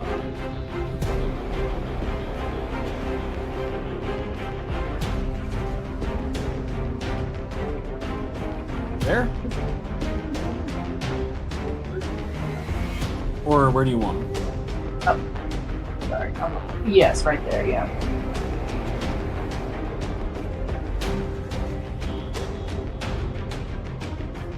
Gonna do those last round, but I completely forgot. But I remember now because I fizzed. Hey, you are in a very good spot to use that. I don't think that was a bad idea. I'm No, the not one who at all. feels bad that I did hyperspec the moment we saw how bad this combat was.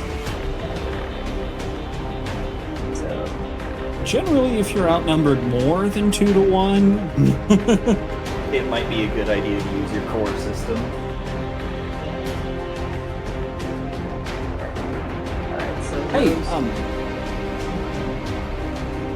Lo, have you read your core ability? core ability is this and one. I don't want to use that next. Okay. I was gonna say, you've got another action. Okay, yeah, and those They're set up right. I don't need to click or anything else. Right, you just click the blue button. Advanced intrusion package. Yep. I'm talking about the shield ones, because I was looking at the... yeah. They're already Okay. set up. Yeah. So it's that. Okay, so I'm assuming you're choosing 3 targets, right? Yeah. Oh, okay, you are choosing a mom as a target? Oh.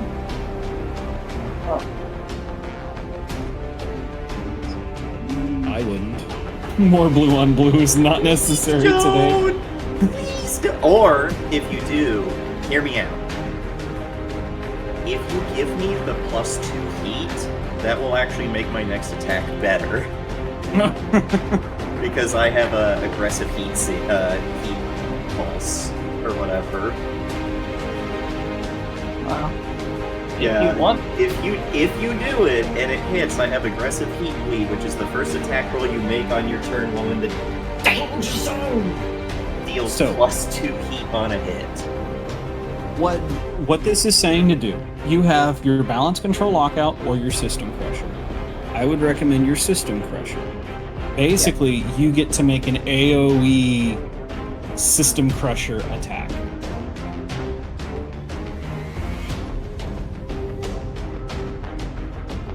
And even if you miss, they still become impaired. Balance control, I will say, unfortunately, will not work on this. You can overload EVA suits, but you can't make people's bones stop working. Right. Okay. But yeah. Do you want to That use doesn't this? sound like an osteomancer mindset. Okay, I do want to use the system crusher, but actually, I guess with that, with the heat and stacking and everything, I don't think I want to target Econ with that. I will. Yeah, no, that would not be okay.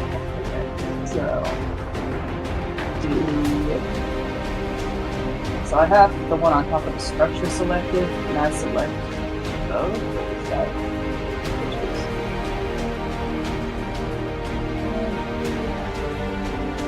is trying to see. Yeah, if I'm gonna select targets, I guess how do I select more than one? Or is that? It may not let you. Okay. I don't. So, you can just do it one at a time. Okay. Yeah, it's basically what you would do is roll against each anyway. Okay. Okay. Let's see. So the first one does not work, but you can move on to the second one. The first one, unfortunately, if it's not a successful invasion, they don't take the heat or anything associated with it. Right. Yes. Targeted on.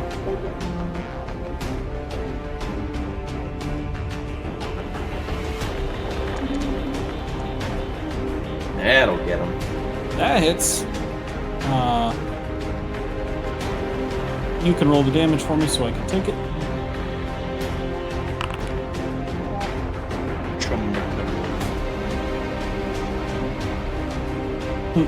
They do not become exposed, but they do take 4 damage instead of 2, which means they also take 4 burn.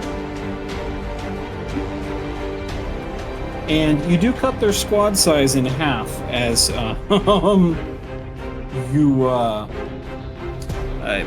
half of them lose EVA pressure, or their suits just rupture. Now, remind me, Core is a special ability all by itself, so I think you can still make another attack, Ron? Her core uses a full action, Does it? Okay. so that would be her Alright. turn. Unless she wanted to overcharge. Yes. Do you want This to is- take a point of heat to get a free, to get another quick attack? Or not quick attack, another quick action. You could not Actually, no, you could use it for another invade if you wanted, because you did not take the quick attack action yet. Okay, yeah, let's do that. Okay.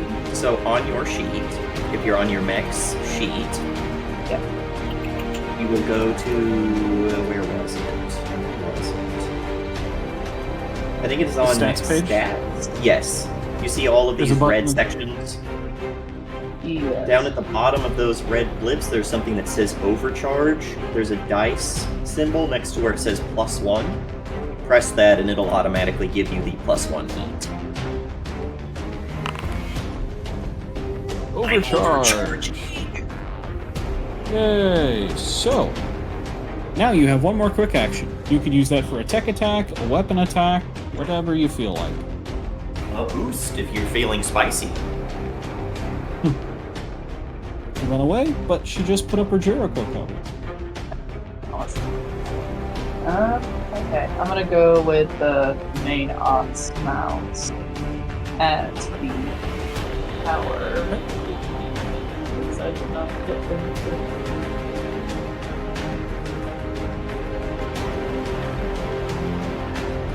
Who are you attacking? This one or the one on top of the roof? Oh, the one on the roof. Okay, good.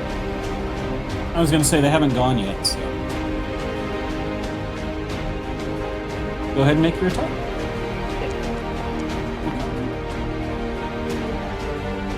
Aw, miss. Oh, that was a brutal inaccurate. Go ahead and make your other attack. Oh my! Oh, Oh! but I don't need anything right now. Okay, I'm working. Oh man, no. You think you're cute? Whatever. All right, so you peppered the rooftop, trying to get at the last 4 guys up there, but no dice. No, Zappa. It is now their turn. Doesn't burn happen at the start? Or the, Yeah, so they're just dead, aren't they? they have to make an engineering save, don't they? At the end of their turn, they take the burn. Oh, but they take the first. burn at the. Fuck, they're just dead. I completely forgot. Which brings us back up to the top of the round as, yeah, you burn out the rest of them with your cyber warfare suite, Brynhilda, Dux, and it's back to the top for you guys. Either of you can go. You want me to go since I'm not impaired? Sure, yeah. Regular movement, 1, 2, 3, 4. We'll do a regular shot. Can you do them 10 damage in with- one turn? Theoretically. Okay. And I can get them into melee too, which might stop them. I'm going to barrage at them. I still get the +1 accuracies. Mm-hmm. Nope, I don't want the damage. So the thermal rifle, +1 accurate.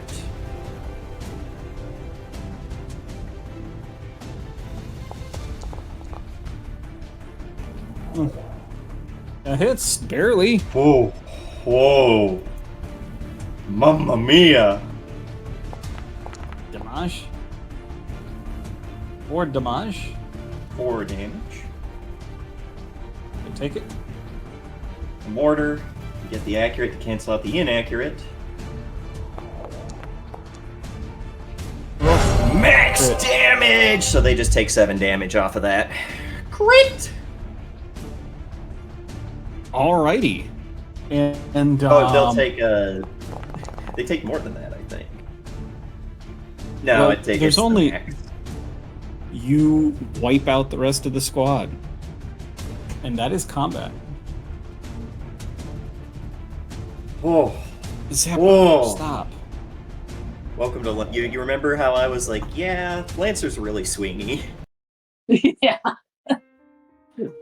Oh, Oh my gosh, if you need to sit on my lap, fine. Doofus. So, the battlefield is eerily quiet. Seppa, stop. Cassiferum will come down off the top of this building with its jets to stop it from crashing into the ground, turning to look towards Brunhilde. We can't stop here. They're making for the crash site. Let's do whatever repairs we need to do and then move. this is like, all right. Yeah, she's already getting to work. Yeah, I'm going to Gotcha. spend a point of... Where is it? Yeah, a point of repair to full repair. Okay, that brings your health back up to max. Now low because Gets you my took core some... power back, and it reduces my heat.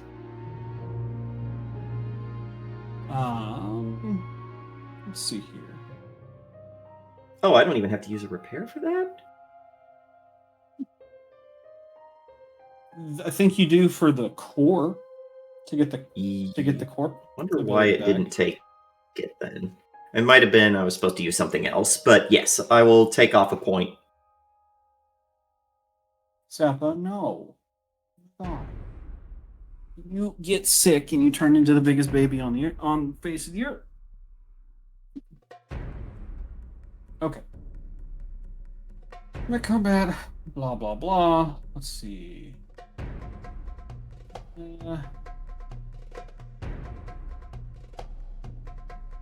Indium. All right, downtime actions. Yeah. Buy some time. No. Organized. Nope, it's not in the downtime section.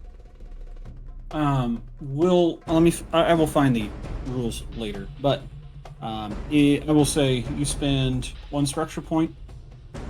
You can. I'm sorry, not structure. You spend 1 repair point on Brunhilde, and you can get your structure back. Yeah, that's what I would like to do. Yeah, I want to execute the full repair, so I can just click that. Oh, hopefully, yeah. So, yes. Okay, yeah, it's we don't get our core powers back. We basically use stabilize out of combat to regain all HP, clear all heat, at the cost of 1 repair.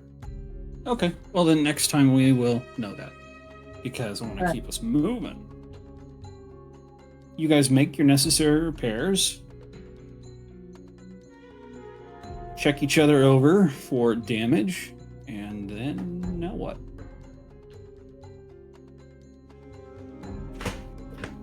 I mean, Imam's going to mount back up into the Castaferum,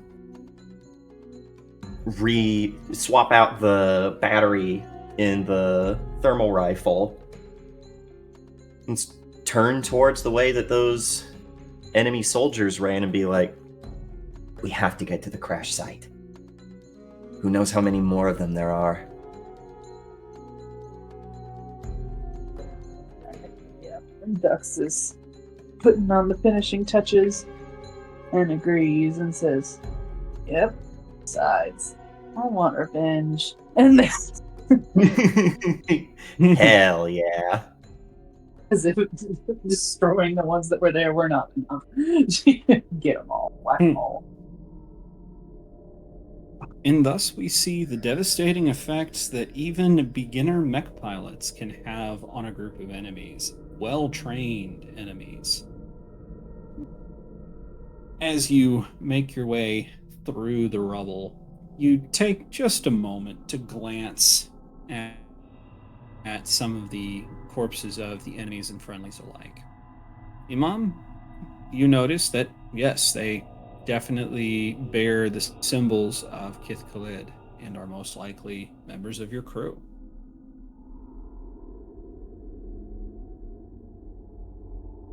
On the other There is hand, probably a moment where Castaferum stops, and it feels wrong to leave them here.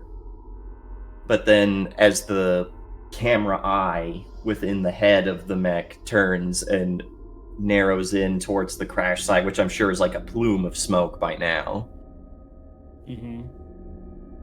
turns and keeps moving a little bit faster. and Dux, you happen. Sorry, you were going to say something. Oh no, go ahead.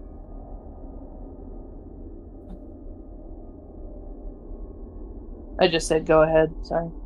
Yeah, wait 1 second. Oh.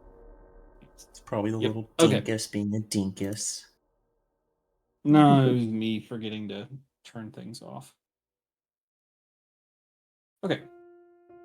But as you make your way through, you notice these enemies, whoever they are dressed kind of like,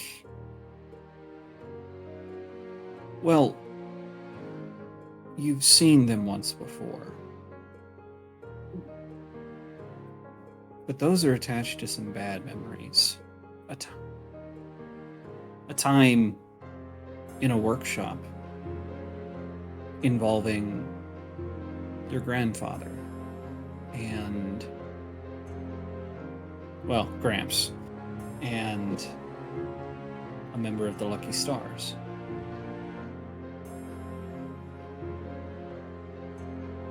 What they're doing here on Aurelia, you have no clue.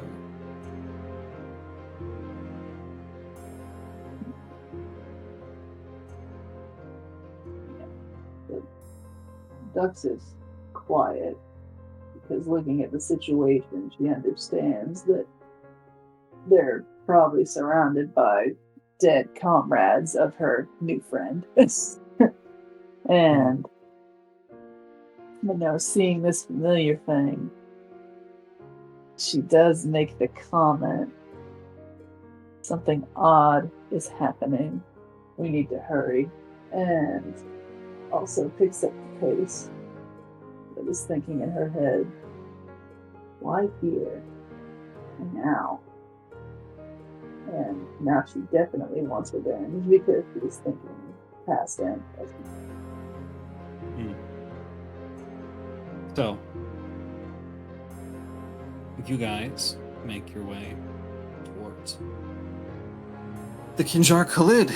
Now, fortunately, it looks like it's come down in one piece. And that plume of smoke rising up from the ship seems to have mostly burnt itself out. However, following the trail of not just 3, but many boots, you get the sinking suspicion that whatever's happened here is already over. The most obvious entrance is the starboard airlock. And as you pull your vehicles up to it, you can see that it has, in fact, been forced open. Bodies surrounding the exterior of the door. If you were to enter through this airlock, you would need to dismount.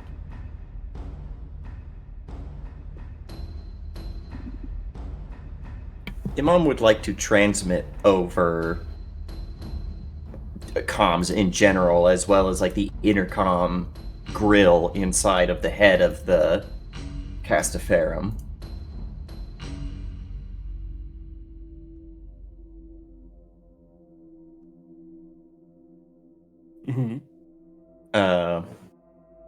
Something that, like, unidentified hostiles. I am Knight Errant Courser Khalid Imam Khan of the Kith Khalid. Your rear guard is dead.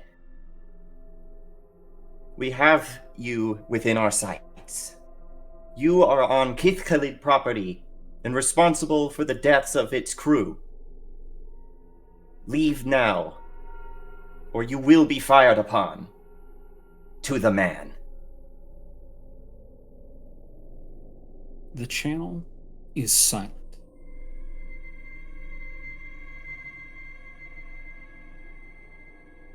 As a matter of fact, all of the channels are silent.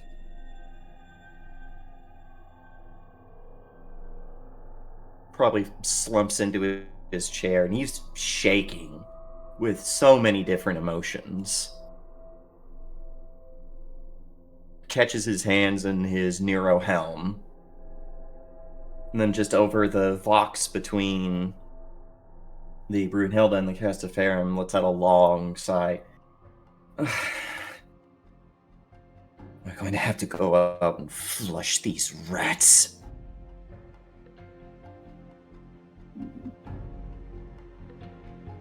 This is unfortunate, but yeah, I'm with you there. With any luck, the crew took a good account with them. Gods. So I'm assuming you dismount? Mm-hmm. Yeah. Castaferum will take a knee and open up its chest. I'm assuming the Brunhilde does as well? Yeah. Lid popping off the top and crawling out? Yeah. Popping out, climbing our way down, and yeah, being on the ground, taking a good look around at the damage. Just taking it all in, kind of from the human height perspective. As the two of you approach the airlock, weapons drawn, you see that the bodies around the entrance are almost entirely all of this unknown renegade group, whatever they are. And out of your mechs, you can see that they look like shock troops. Well-equipped shock troop, but still thin EVA suits, minimal armor, minimal kit. You didn't even think about this until just now, Iman. They're all using, for you, ancient explosive-powered small arms, so firearms. Not the arc-based technology that you're used to now, the energy-based technology you're used to. Yeah, it probably Ancient. picks up a sidearm of some variety, looking it over and then tossing it to the ground. Good way to I can tell you depressurize exactly the what. ship. I can tell you exactly what it is. You don't know this, but Rowan, it's a CZ-75. I was about to say, is it My Three Space Wars? No, a CZ-75, complete with a red dot and a flashlight on the under rail. So they're Wonder Nines. Pretty much, yeah. But it's kit that is, it's not bottom shelf kit. It's these people weren't handed an airsoft helmet, cough cough Russia, and told to go play soldier. They were outkitted. They were kitted out for the task. And stepping into the airlock, the two of you see a mountain of these bodies. On the opposite end of the airlock is a hastily formed barrier out of improvised scrap and sandbags. And two Gatling lasers. Still smoking, barrels red hot at their posts, unmanned.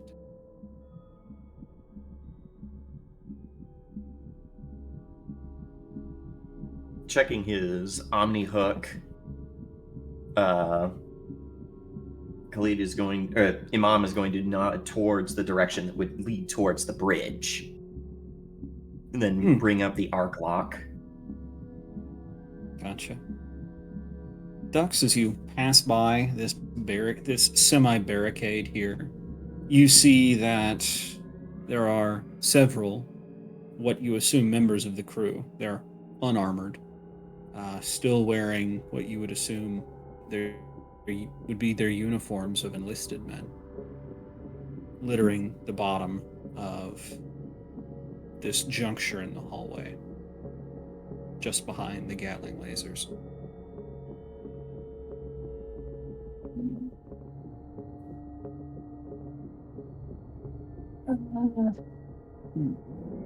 It's in the awkwardness because she knows these are the comrades he was afraid would be dying.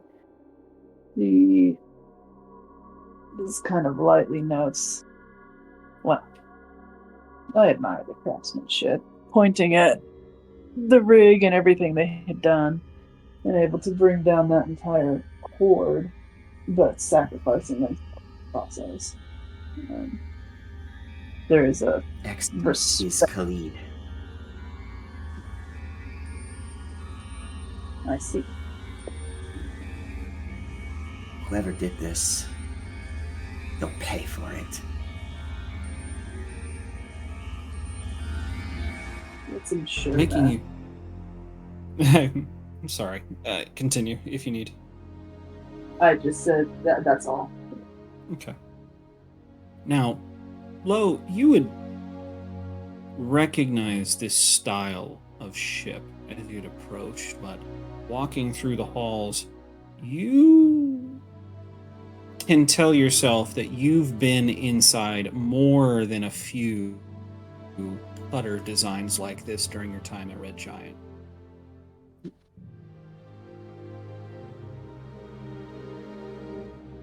So making your way, following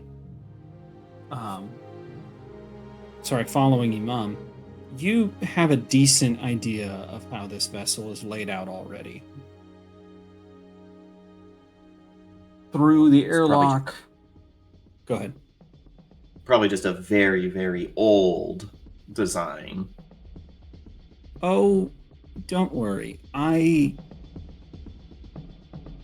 can explain to Dux how she knows. Yeah. You make your way basically through the center line of the ship. And this place, the halls are still structurally intact, but everything not hard welded in place is scattered all over the place. Panels lining the ceiling, that were once lining the ceiling, rather, scattered across the place. Wires hanging down, lights dead, even the backup lights no longer working. This ship is dead, dead, dead on the inside.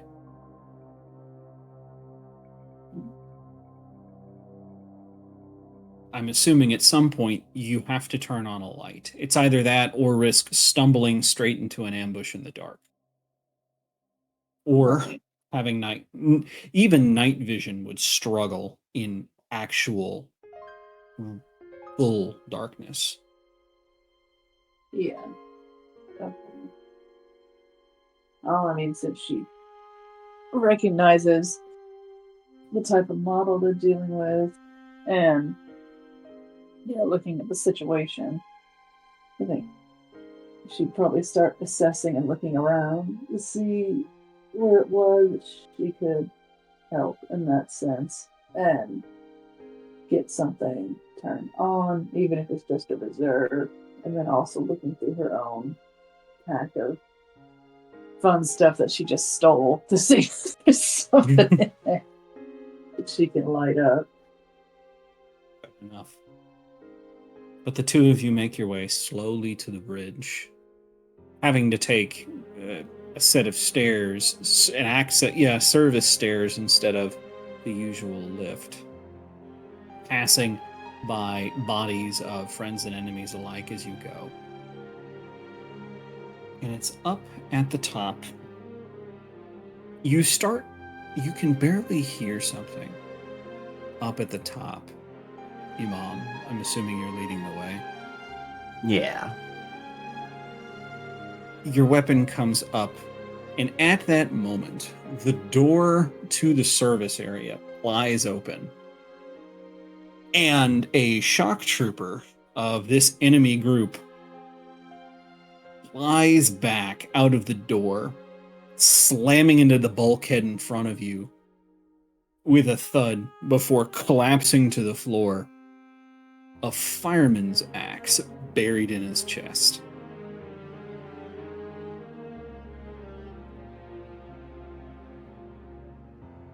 Yes.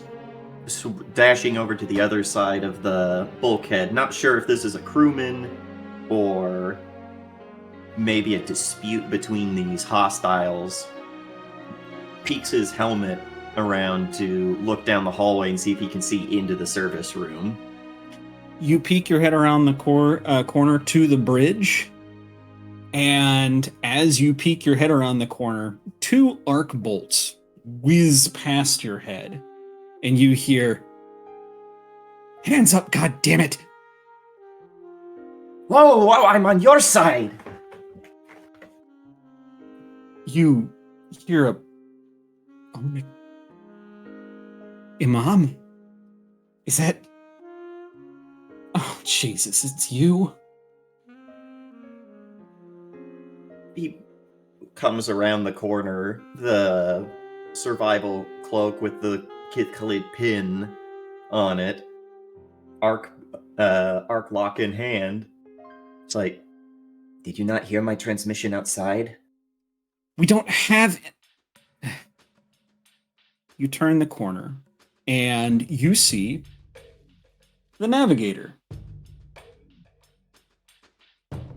Not exactly a friend of yours. Khalid Hassana Grace. She's lacking a lot of the grace part right now. Clutching a med patch to her side.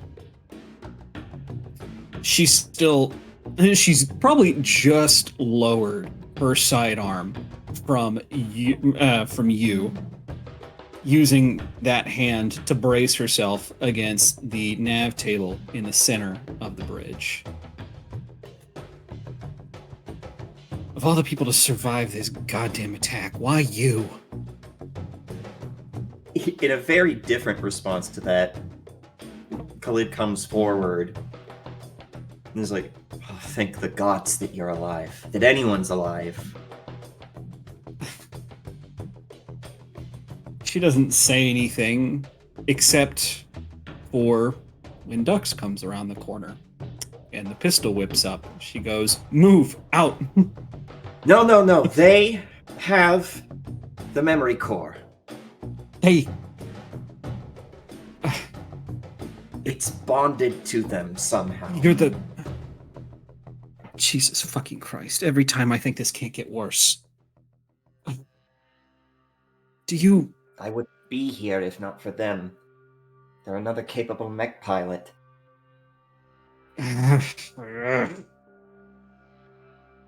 Just Fine. put the arc pistol down.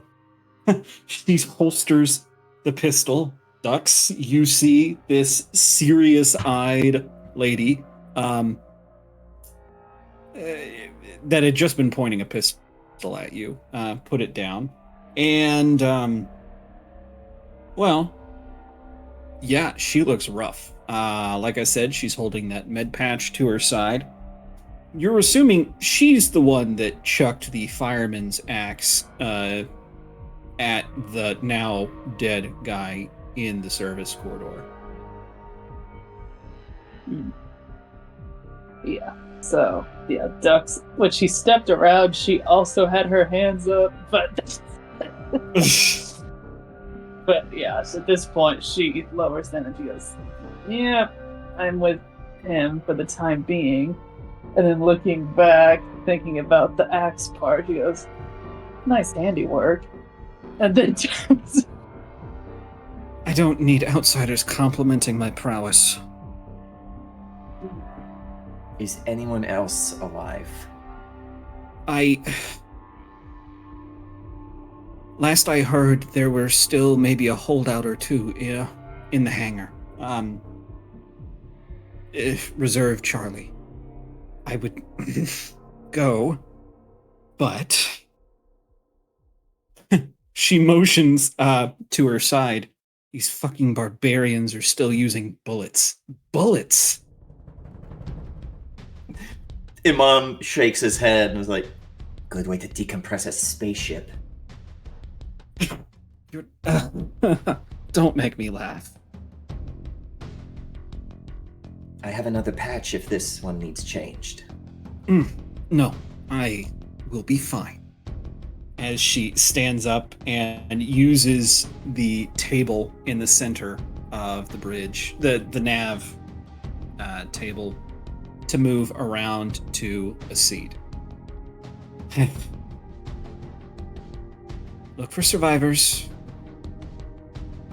Well, she pauses as she notices something by, or rather, someone by your feet, Imam.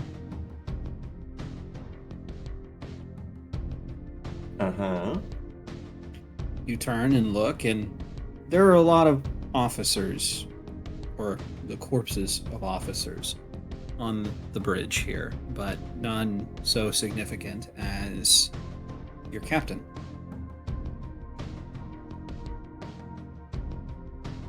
Yeah, Mom notices, and it's hard to read his expression through the Nero helmet, but he dips his head and crouches down, and assuming that the captain's eyes are open, closes them. As you close them, you see that clenched tightly in a fist pulled to his chest is, well, a data chip. Very carefully picking it out from the captain's hands, he'll hold it to his Omni hook. You know exactly what this is before you even connect it to your Omni hook. This is a letter of last resort. Every ship has one. Every captain filling one out before the beginning of a voyage, just in case. As it syncs to your Omni hook, you see it's an audio file with an option to play. He'll have it play. Let me pull it up. You hit play, and after a moment, to the crew of the Kinjar Khalid. If this recording is being played, it means that unforeseen circumstances require you to set out on your own, as I am no longer in a fit state to command. If that is to be my permanent state, continue to listen to this. Otherwise, follow the orders of your commanding officers until such time as I am able to return to service. There's a long pause, almost a minute, and I'm assuming you're playing it out loud for the room to hear.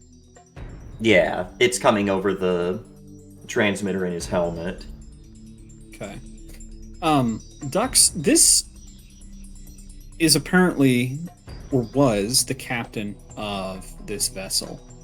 You don't take him to be older than 35, 38, definitely not in his 40s yet.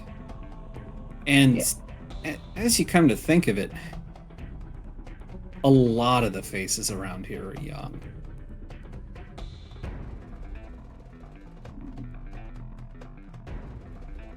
As the minute...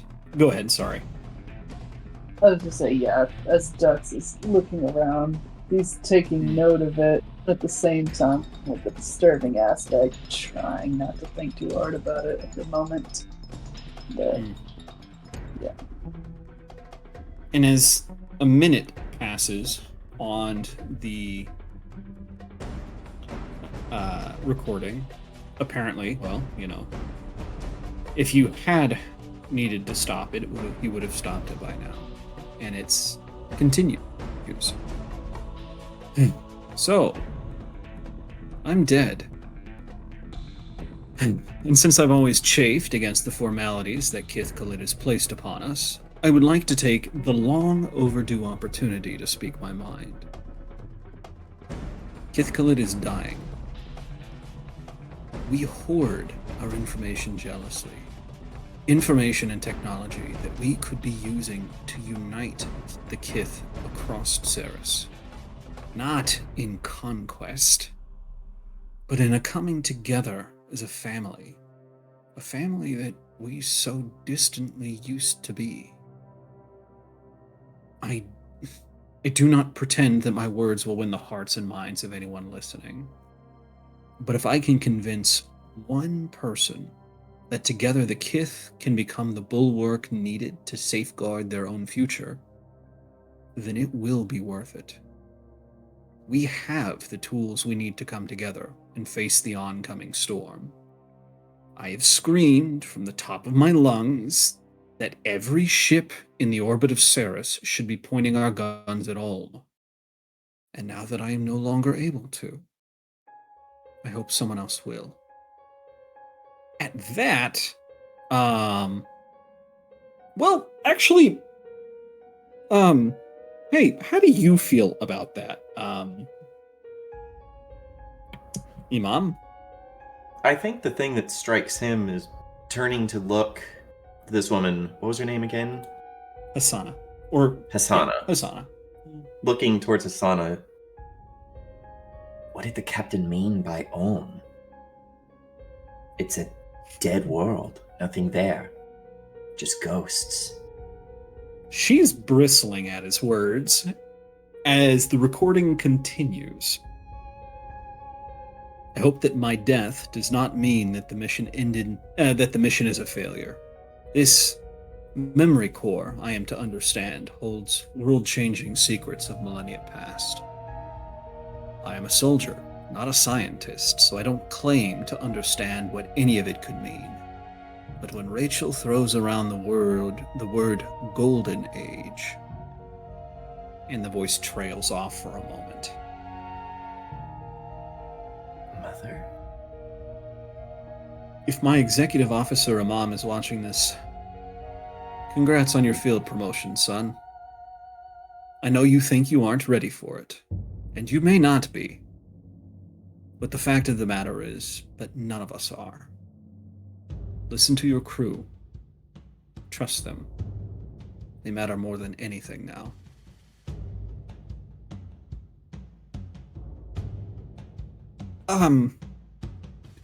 The recording continues, but I want to make it apparent. Imam, Hasana has never been on your good side. Ever. And it seems like you've never been on hers. She's short, borderline insubordinate, and it's created a lot of friction on this journey. As executive officer, your job was basically to make sure that the captain's orders were followed. And no one made it harder than the navigator sitting right in front of you. That being said, the recording continues. If it so happens that my executive officer and I have both been killed in the line of duty, then I would like to make my final posthumous order to return Navigator Khalid Hassana Grace to her former position as executive officer, pending an imminent field promotion to the captain of the Kinjar Khalidner crew, whatever is left of it. I am sorry for taking it from you before, Hassana, but please, hear me now. You deserve this. Take take it. If she is also unavailable, then I defer to the chain of command. Seeing my life's work distilled into less than 500 words is humbling. I hope that it is not in vain. Remember, my kith, we do not fear the storm, for we are its eye. And it ends there. Khalid, do things make more sense now? Yes, and he's Imam, do things make more sense now? Yes. very quiet before looking to Asana. Ah. I don't think she's looking at you. I think she is looking down at the hands in her lap. She's angry. But she, for once, is trying not to direct that anger at you. It's probably very quiet on the bridge. There's Dux, do you? Sorry, go ahead. the sound of his boots on whatever material it's made out of as he just gets closer to Hasana, and then crouches down to be eye level with her. She doesn't look at you. Dux, real fast, how much of this does Dux get? Like, So, you don't. So you. I'm trying to think here. You know that Imam is or was currently field officer or executive officer, and now that the captain's dead, chain of command moves, so he's now the captain. But Hasana was also once upon a time the executive officer, but not anymore. Anyway, how much of this is Dux picking up? I'd say, in general, she's like, I just met these people and there's so much drama. And Yeah. yeah, and then what she also picked up on was the bit about the memory core and the term golden age.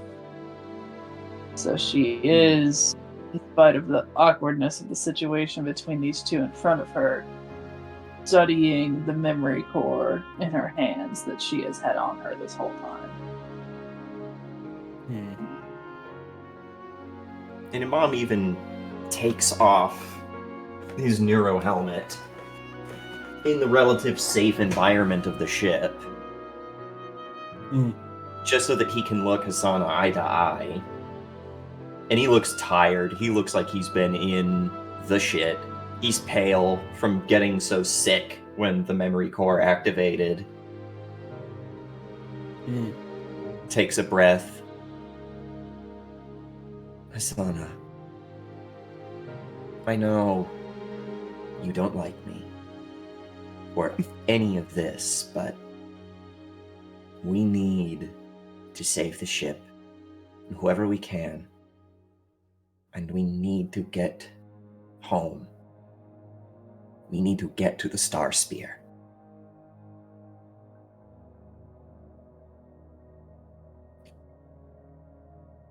She sighs, still not looking up, but she says,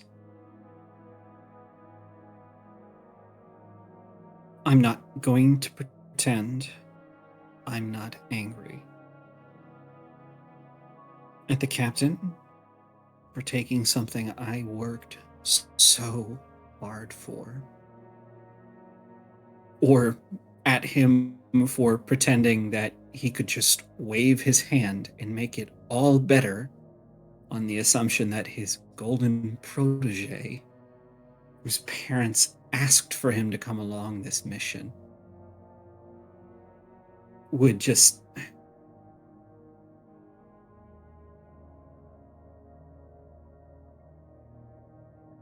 I don't like you, Imam. But I will work with you to get home. That's all I'm asking. I don't need you to like me. But this is bigger than this ship. This is bigger than Khalid. Just bear with me for a little bit while longer. The tension here is so thick you can cut it with a knife. And to try and diffuse the situation, she sighs and goes, well, at least I'm the executive officer again. All it took was everyone else on the ship dying.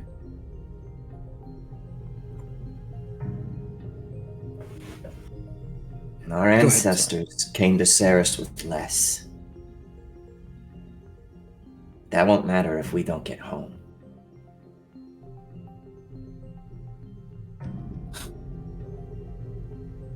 You need to get to the hangar. She stares at ducks for a moment.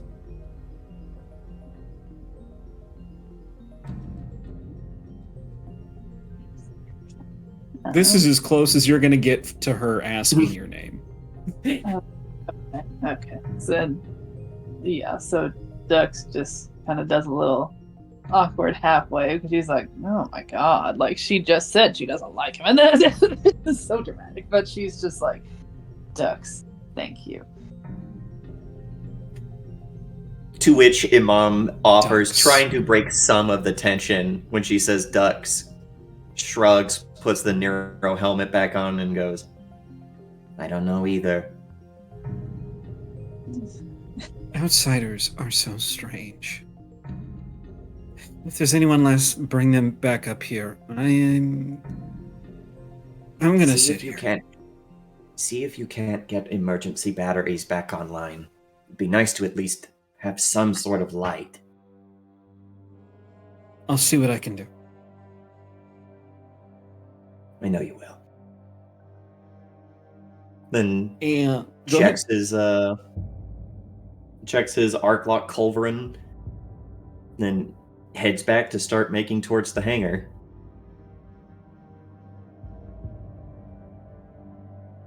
Right. And yeah, Dux follows him. Is there a conversation between you two on the way to the hangar at all about what just transpired? I will say, once they're out of earshot, Dux will go, that thing did change. Wait, what did she say? Once they're out of earshot, she does a little undertone. That thing is just so strange. It's like, Okay. Be nice. Yeah, just sighing. Be nice. We've all been through a lot today, and for most of us, we've never seen anyone who wasn't born on Ceres, or one of the less advanced civilizations on the moons. Dex just goes, yeah, that tracks. That's probably the nicest way I think I would imagine at less advanced versus I think Did not say the B Hasana- word. no, Yes, I think that was a barbarian. well, I think Hasana used the word primitives to describe your attackers. I think it was either barbarian or primitive, both of which are not great, especially when you are working with one of those primitives. Let's see. There's this. I'm not going to mention the Kith basically keep everyone on the moons at like medieval level technology because they want the resources of the moons. The spice will flow. Yeah. and people who act up get tagged.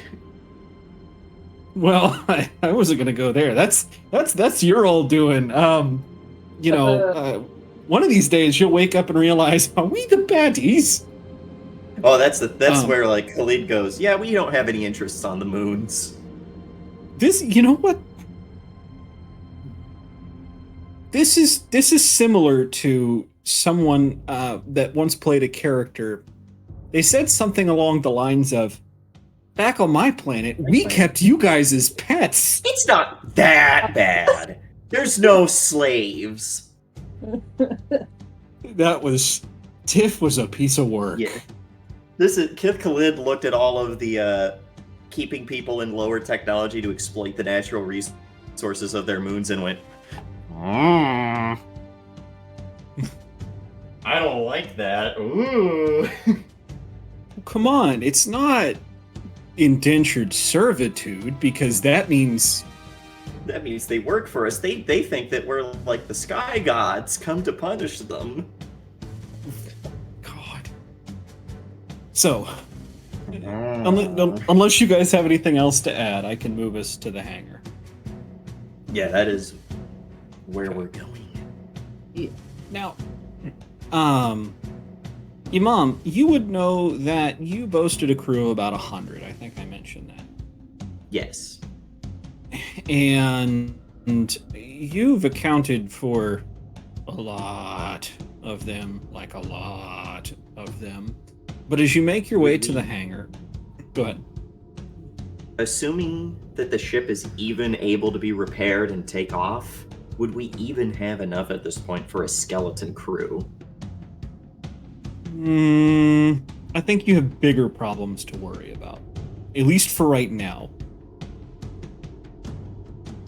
The answer is, you can run the ship from the bridge.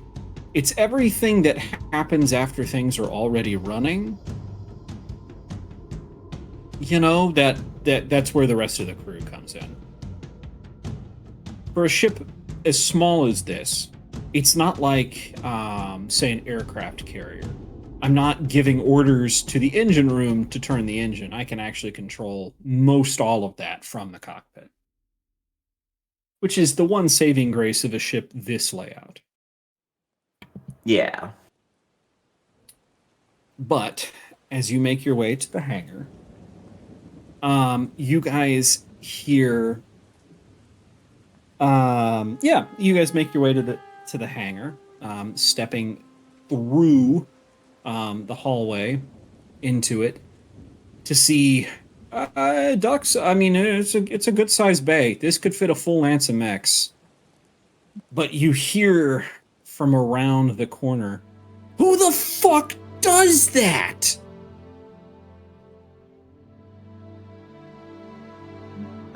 Assuming we point guns at whoever just said that, are they the bad man?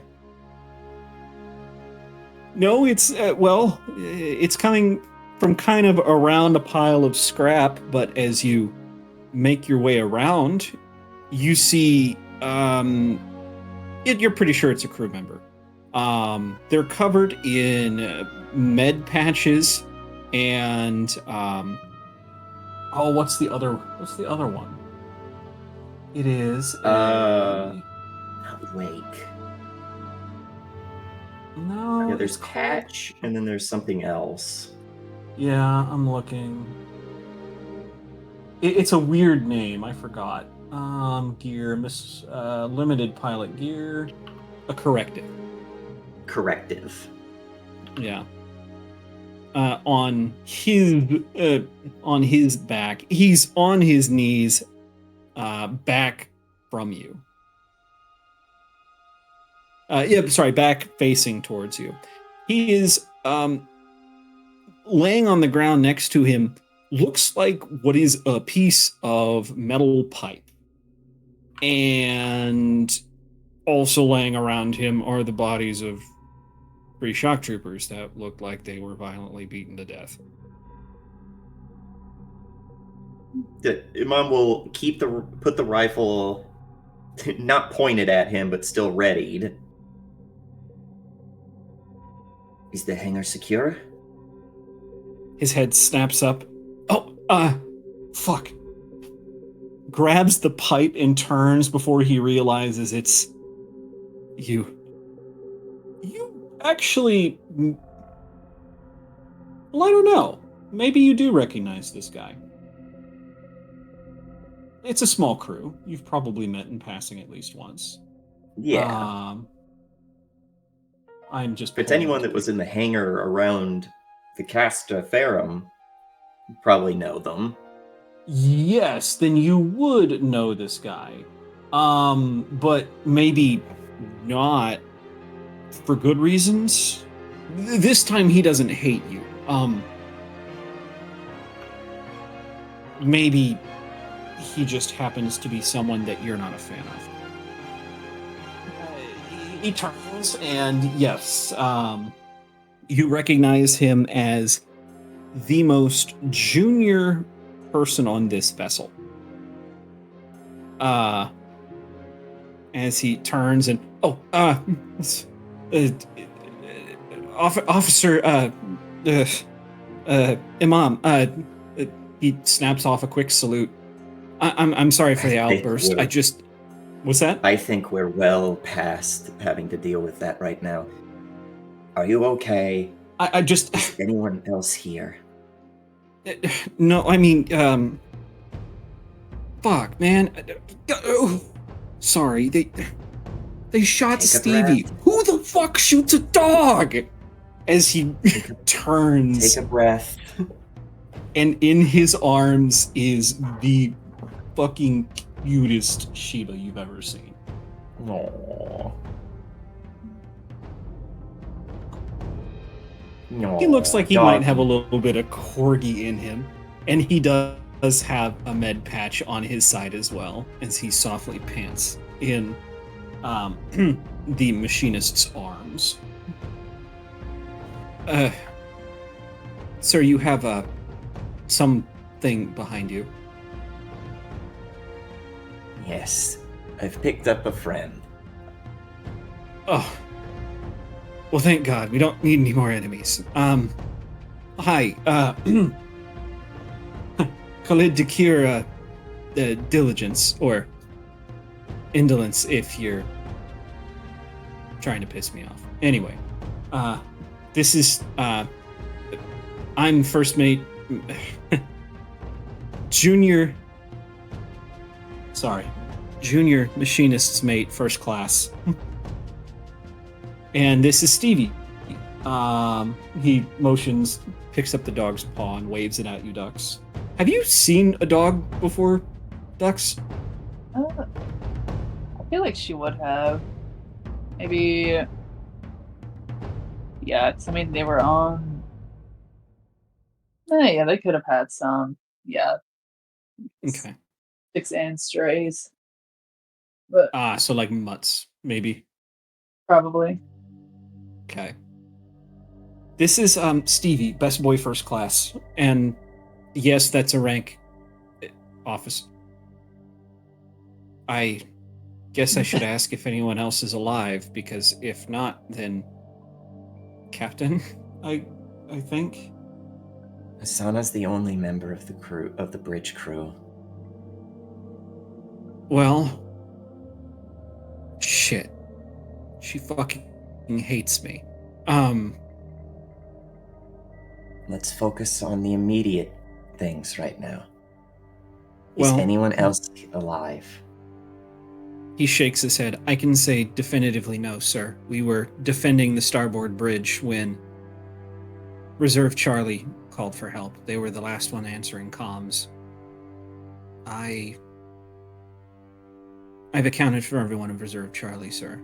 The hangar's empty. Storage room is empty. Everyone in comms array died. Fabrication, magazine, and labs were all empty at the time of the attack. Medbay, EWS, Memory Core Bank, well, they were all frontline and went to secure the perimeter. None have returned. No, we dealt with their killers. Understood, sir.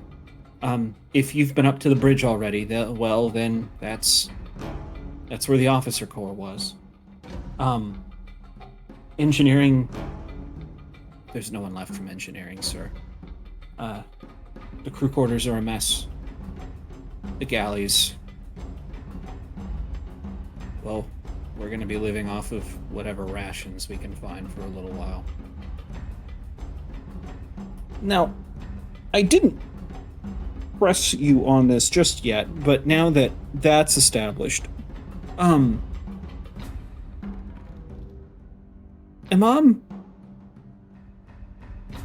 you may remember during the voyage here that a strict no pets policy was issued before you guys left. And you would know, because that was your first official act as executive officer. The captain basically said, hey, I want you to gather the crew in the hangar and remind everybody of all of the rules of the voyage.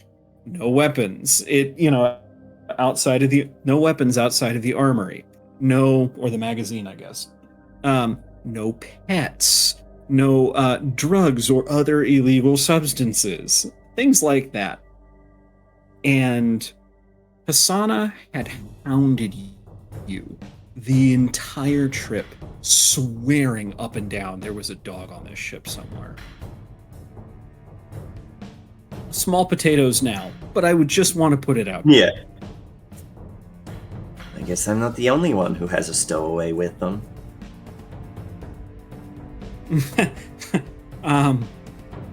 You're not going to tell Hassana, right? I'm sorry, Executive Officer Hassana. Hassana's going to know. Not because of me, but because you need to get to the bridge, while me and Dux clean out the rest of the ship and make sure there's no one else.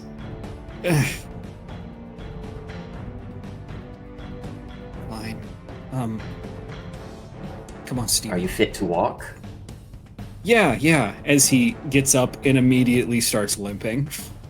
No, that's just, my feet whenever I, shoes trying to break him in. He stops him and is like, you passed your rifle certification, correct? Yes, sir. Hands him his culverin. Just in case. Thank you, sir. And he makes his way towards the bridge, Stevie under one arm. Looking back to Dux. I don't think anyone else is alive on the ship.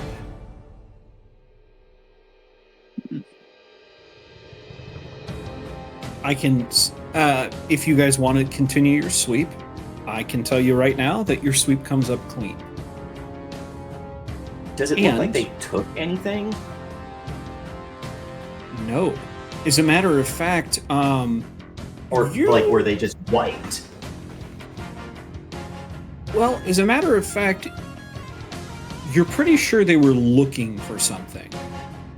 But, it seems like everybody died before they could find it. All of the bad guys, at least.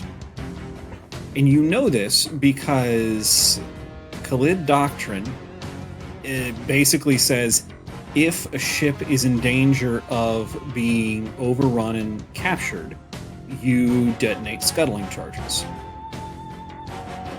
But at several points throughout the vessel, you have found that these boarding teams have cut into the hull and disabled these scuttling charges. How would they have known? That's a very good question. Does he come across anyone who seems to be like a platoon leader or like someone in charge of this raid? You come across several people that look like they have officers' insignias. It's a black band on top of their already black combat armor, right where a patch would go. But if you're looking, have like written orders or anything on them that's like, here is your target, here is why you are raiding this ship. You don't find anything like that, but on several of these officers, you find the same thing. They're coins. You're assuming good luck talismans of some sort, but they're all of a symbol you've seen before. The pistols of all.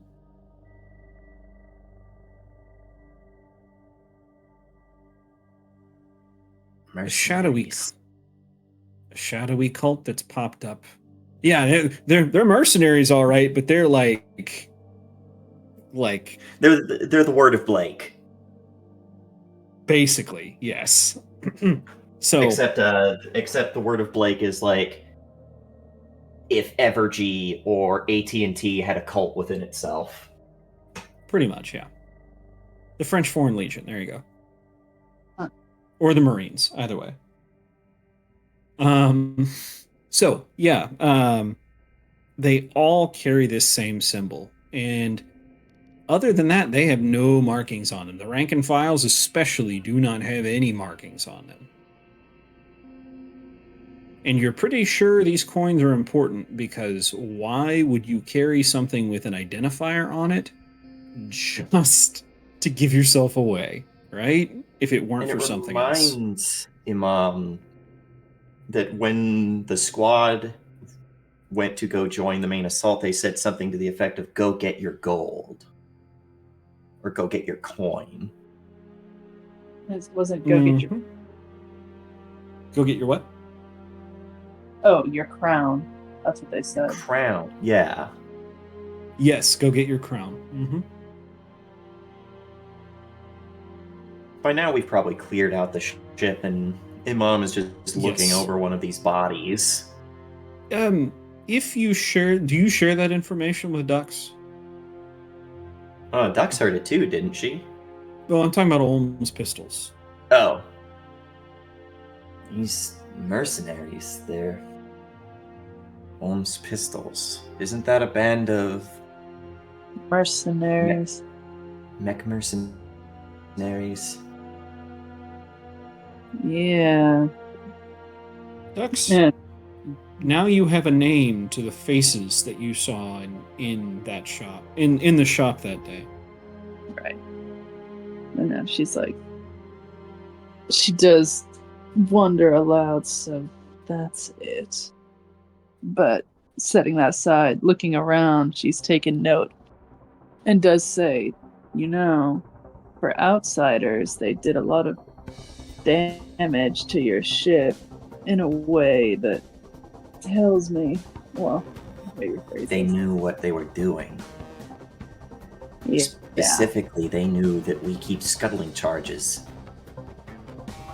The Kith are always secretive about Saurus, but Kith Khalid keep all information that could lead back home secret. If the ship is to be captured, navigational data is destroyed. Failing that, the ship is destroyed, and they knew to find the scuttling charges and where they would be. You definitely, until discovering that, were still wondering why Hasana hadn't set the scuttling charges off. Now you have a better idea of why that may not have happened.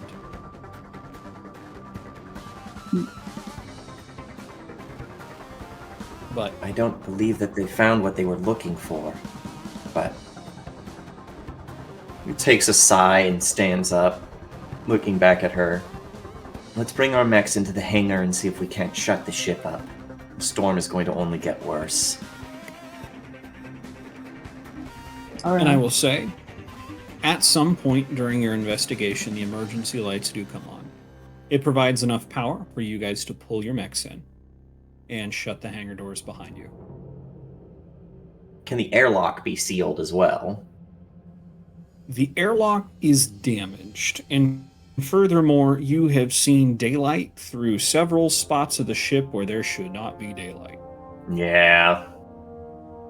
So, Does the ship have any stores of automated turrets or something? The ship does come equipped with automated turrets, and now that power has been restored, some of them are active again. Yeah, if they're mobile, you'd have them moved to watch any entry points we can't shut down. Absolutely. I will say But, you were... Go ahead. No, go ahead. I will say you are able to make the ship as secure as you possibly can. After that, looking to Dux, you're free to come with me back to the bridge, but make yourself at home, I guess. Sorry about the mess. It's not your fault. And looking around, he's like, I'll stick with you. Okay. Mom gives a smile to that. Doesn't need the neuro helmet on anymore, but it's all teeth, no joy, if that makes sense. Oh yeah. But we'll head back to the bridge along with the survivors. I was going to say, as the two of you take the lift back up to the bridge, as is inevitable with these two, they're already fighting. I heard that dog in my vents. I thought I was crazy. And you're telling me you've hidden him in the storage room for 3 months? Hey, I was trying to rip the Band-Aid off. I can see now is a bad time. We can just talk. I am not Captain, how good to see you. You were right, Hasana. I should have gotten more diligent guards to go and see. They wanted to put me on antipsychotics. I think you'll forgive me for being a little blunt, but we have more important things to worry about right now.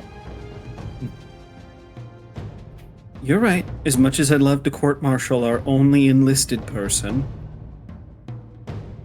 I need someone to clean the toilets. And as he passes by, what was his name again? I'm sorry. Dakir. Yeah, Dakir. Hold out his hand for his rifle back. Dakir hands it back without a word. Hey now, I don't do shitters. That's maintenance.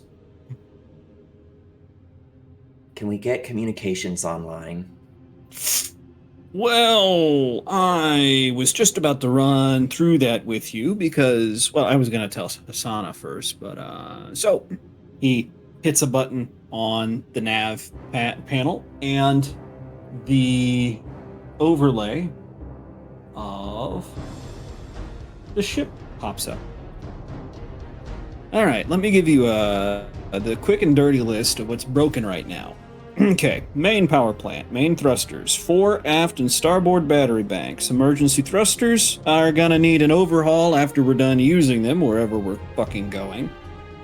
We have hull breaches, we have damage to avionics and telemetry, lighting, plumbing, communications arrays, internal comms, critical structure damage throughout the vessel, hangars, well, you've used the only good door today. Automations destroyed, life supports damaged, environmental controls are shot, galleys destroyed. We need a food and water restock because everything that wasn't turned to jelly in the impact is now leaking all over the galley. Let's see, waste management, maintenance. Say that again. Just cutting him off. Does any part of the ship still work?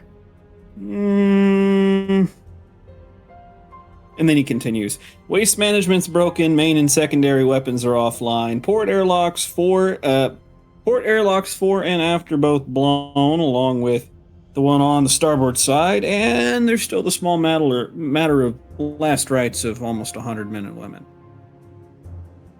That's it. Thank you, Dakir. As for what's working, well, now that we've got emergency power back up online, we won't break atmosphere, but you've got your rating for up to 50,000 tons, don't you? Looking, he says, looking at Imam. Yes. Well then, you give me 24 hours to get the main power plant back up online, and I can reroute everything to emergency thrusters. It's not going to get us anywhere fast, but it's either that or slowly starve. We're going to have somewhere to go. Which means I need to be able to communicate with the wardens.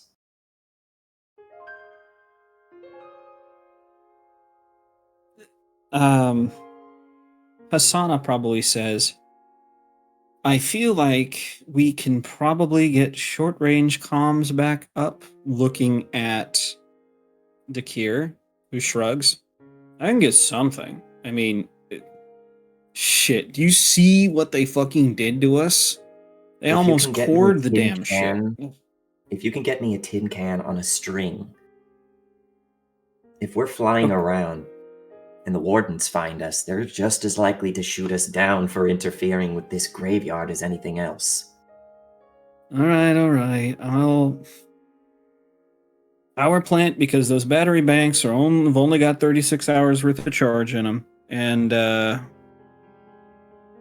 I'm gonna need some fucking coffee. Okay, yeah. I can get you comms, I can get you power plant back up and running. Main thrusters are fucking shot. You're gonna be flying at a limp or wherever Mrs. Navigator decides to take us. I'm sorry. Executive Officer Navigator decides to take us. Stepping in between them to stop an inevitable fight while looking to Asana. Okay, Do you know of any permanent settlements planet-side? define permanent, she says. Permanent enough to where we could set down our ship. Well, as long as you don't mind trying to land a ship 12,000 feet in the air. A sky city? There are Thought that several of technology them only around. Go I ahead. thought that technology only existed on Ceros. They are several 100 years old at this point, and I'm not altogether sure how they managed to keep them in atmosphere. But yes, there are several that migrate around Aurelia. Because other than that, our only option is trying to get to Terrace, which is on the other side of the planet. That's not happening on emergency thrusters. Or trying to spot a mobile group of travelers or a caravan of some sort, and they're not going to have the heavy equipment necessary. Worse, they'll probably try to scavenge our ship for parts. True.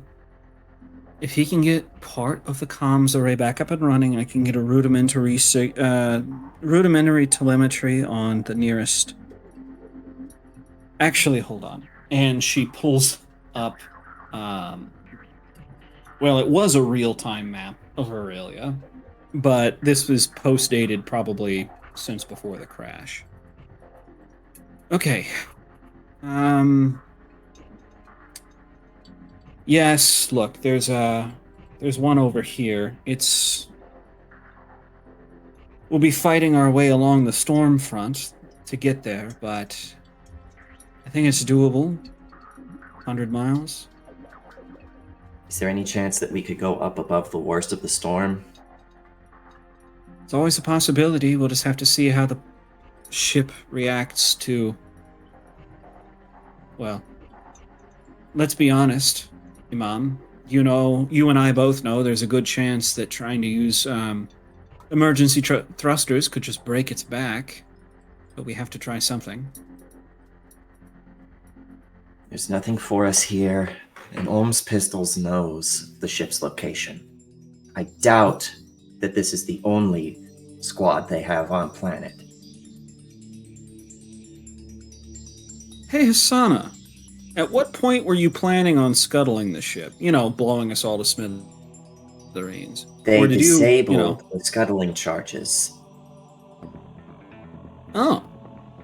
Wait. They what? They knew where to find them and sent officer corps in order to make sure that they were destroyed. Okay, well now you're making it sound like there was a leak, and I don't want to think about that, because if there was a leak, then that means I don't want to think about it, okay? I'm putting trust in the two of you that there wasn't. Ohm's Trust. Pistols is the people who did this. The It would take more than mercenary simple mercs in order to take this ship. But the captain You're- said something about Go ahead. Ohm. That Kith Khalid should be giving our technological expertise fully to the old Kith to weather some storm coming from the dark world. You're telling me a bunch of renegade backwater cultists planned and executed this? Now, Dux, you noticed Dakir, for as light as he's had tried to keep things, that strikes a nerve with him. And probably you too. Because you firsthand know that they're not just some backwater nobodies. Yeah.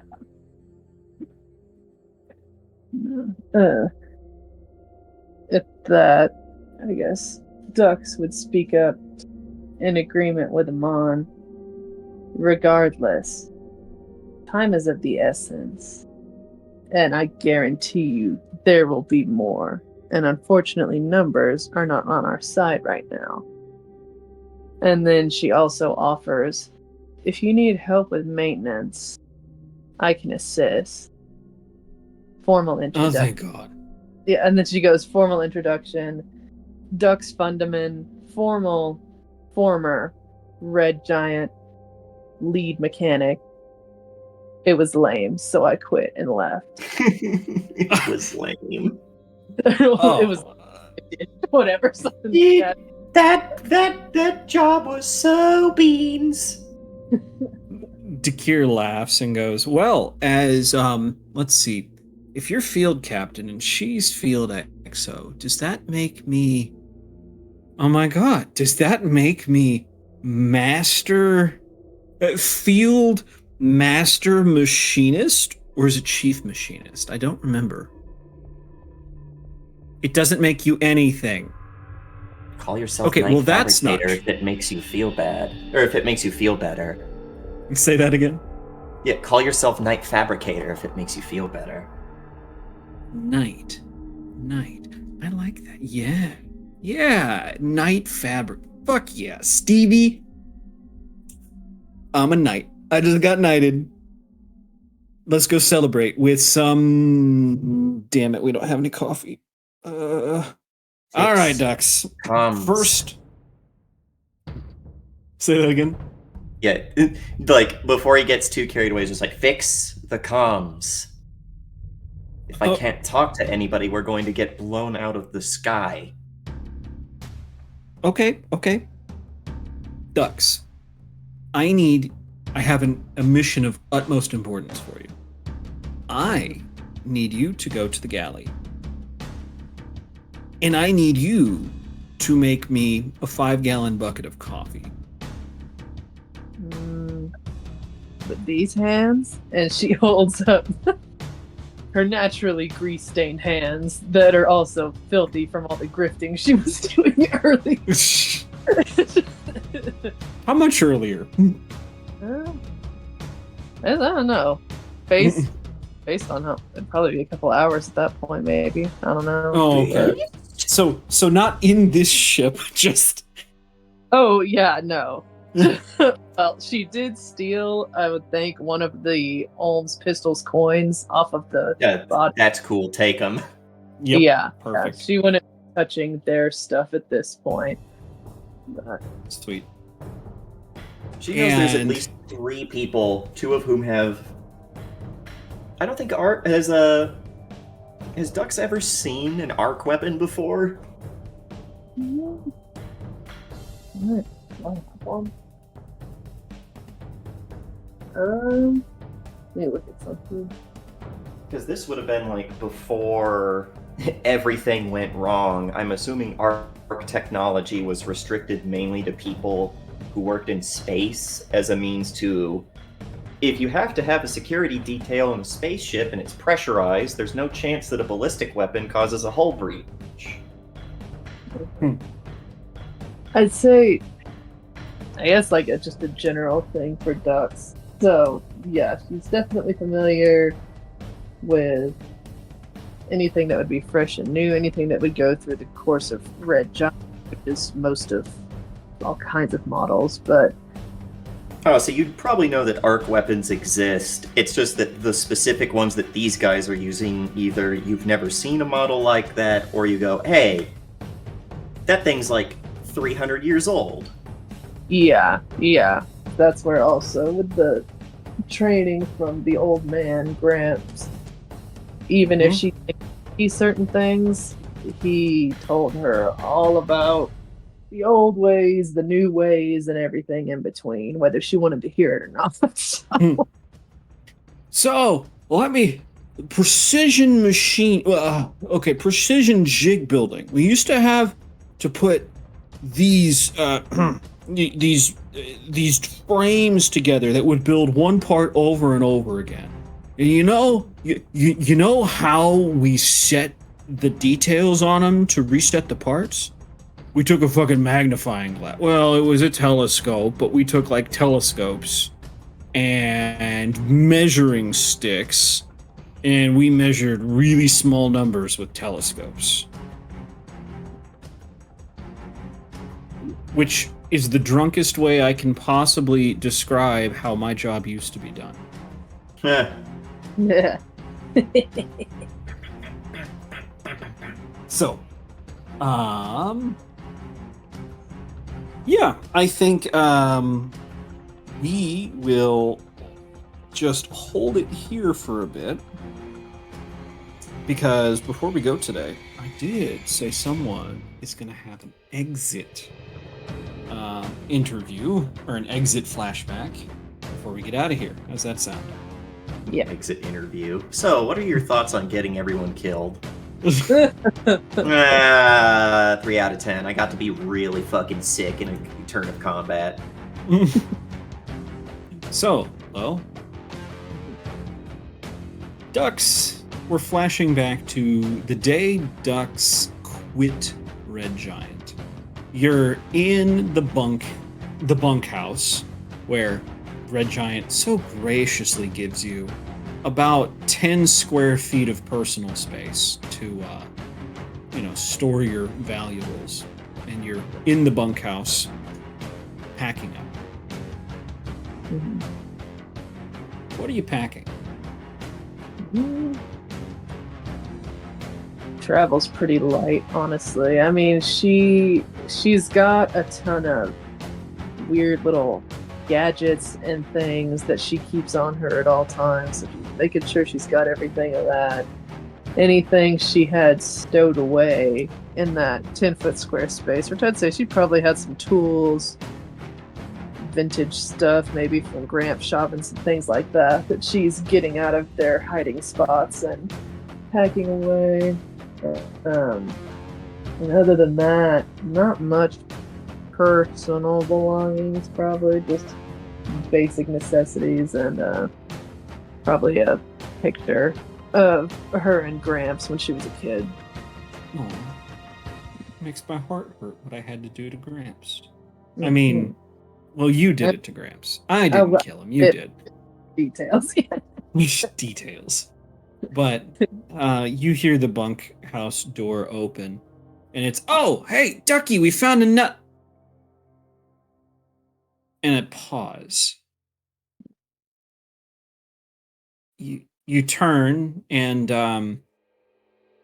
I won't tell you if he's a friend of yours or an acquaintance, but this is the guy that you basically worked day and night with on repairs and salvage jobs.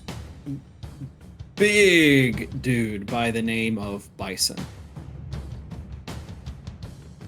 We're talking like biceps the size of fucking 3-inch steel pipe with tone to match. Grease stained shirt that looks so stiff from starch and other chemicals you guys use that it could probably stand up on its own and walk away. Wild hair like yours and similar to match, plenty of scars. But he's always had a bright expression in his eyes, a smile on his face, and is one of those people that just hangs around to hang around, taking life one day at a time. And he's watching you pack.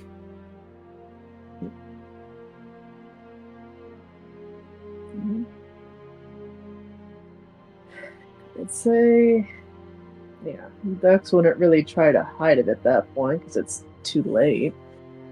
So, just kind of slowly turning around with a.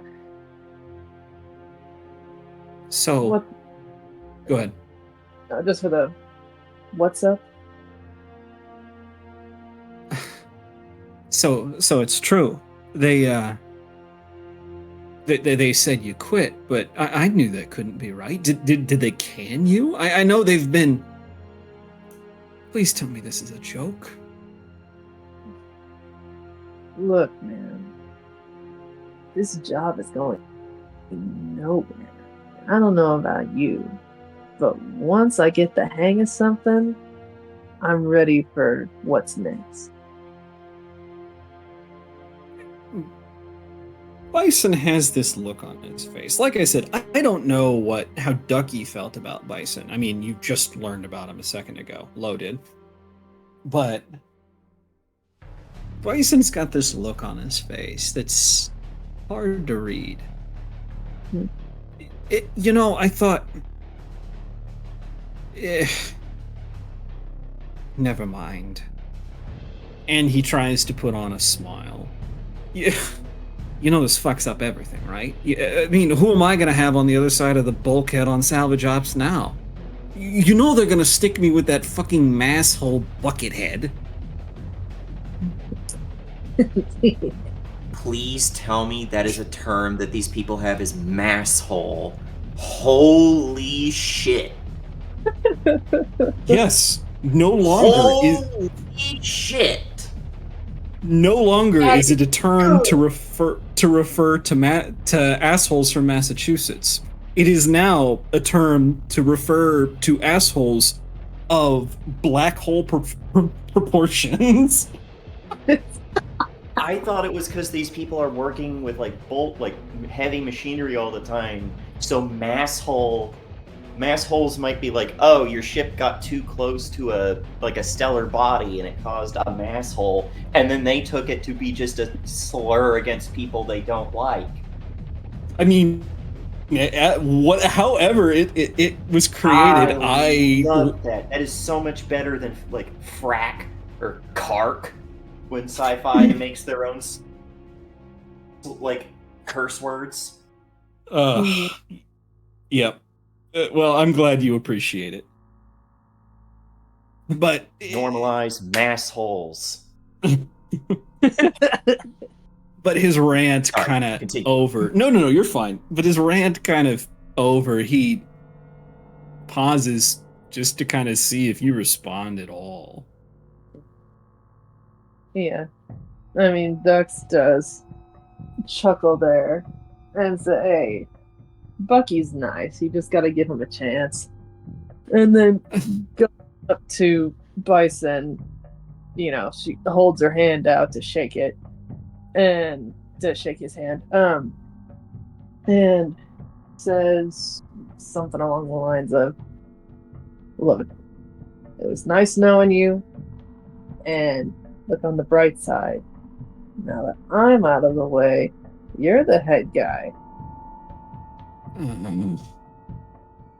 He looks at your hand and he looks like he's mulling something over for half a second before saying, Here, I can't imagine you have enough to do anything when you get wherever you're going. So here's this.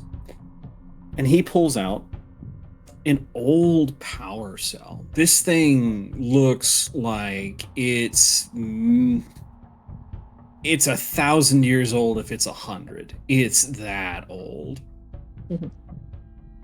Look, it's probably worth something wherever you're going, and I've never seen anything like it. Also, well, what I was going to say when I walked in is, I found this. It's nothing much, but I wanted you to have it. And in his other hand, he pulls out a yellow rubber duck.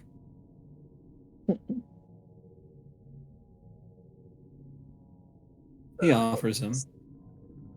Yeah. Ducks would take both of them. And he does laugh and says, oh man. And especially looking at the power cell thing, he's like, worth something or not, I'd love to figure out how I could use this. And he's like, I'm sure I'll use it. It'll definitely come in handy. and At that, unless you have something else you want to say to him. no, she just looks at Bison and says, you're a good guy, Bison. You got a good eye.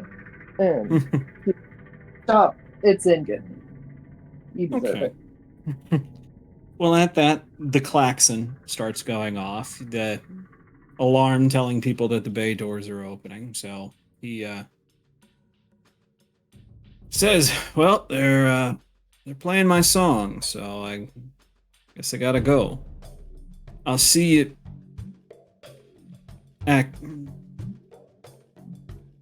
Take care, Thunderman, he says, turning around and walking the way he came in. Walking out the way he came in.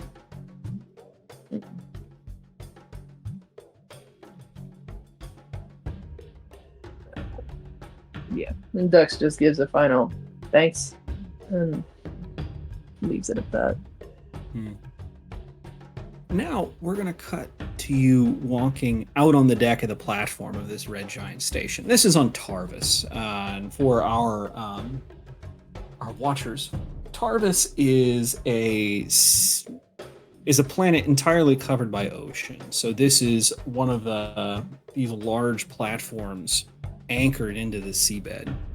But as you're walking out on the deck of the Red Giant station, you see the next vessel that's going to be loaded in for Bison to work on. And you're looking at it kind of. It's a small cutter, not one of the giants you're used to seeing. And as you pass by, you hear two dock workers in conversation.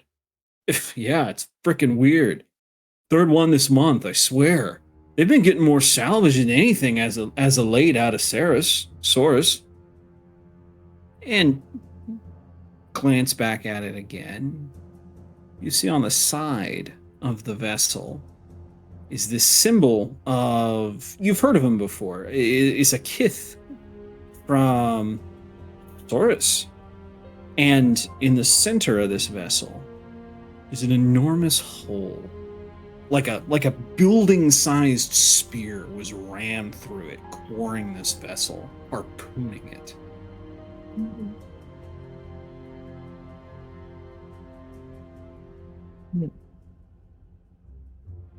So That's- yeah, Go ahead. you definitely stop and halt at that, because that's a pretty unusual and very specific type of damage to be inflicted on a vessel like that. Mm-hmm. And as you watch it being loaded into the bay, you, I think we're going to cut there. So let's get some sign-offs. Let's start with Lo. Alright, this is Low at LowWit36 on Instagram, playing Dux Fundaman in Echoes of Kosmos. Yeah, having a good time. Did our first combat, feeling good about that, and seeing what comes next. Alrighty. And Ron.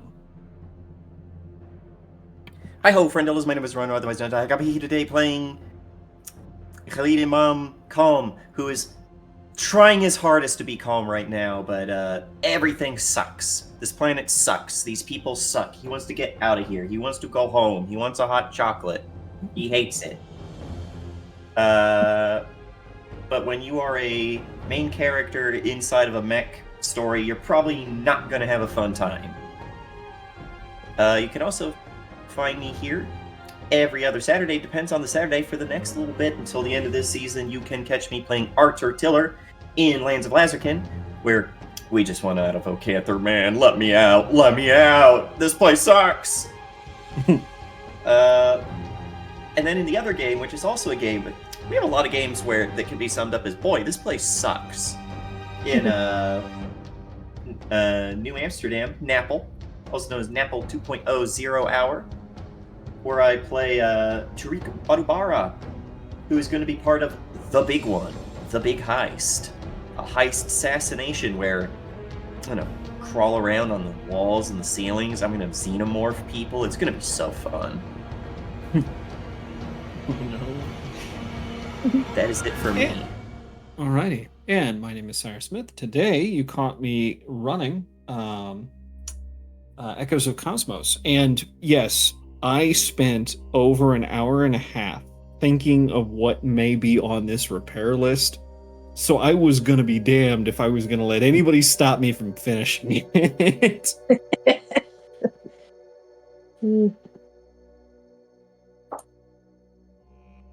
And I forgot to mention, he did clearly state, you got plumbing problems there, but he doesn't do shitters. That's maintenance. So someone's going to have to figure that out. But yeah, you can catch us next week, same time, same bat channel, where we'll see if we can get this gravely wounded ship off the surface of Aurelia before something happens. You can also find me in Apple 2.0, where, we're getting ready for a heist. A heist of, I was going to say grand proportions, but really at this point, I feel like this is the heist we never got to do in the original Amsterdam. And I'm a little concerned about how it's going to play out. So, without further ado, let's get out of here on an RIP.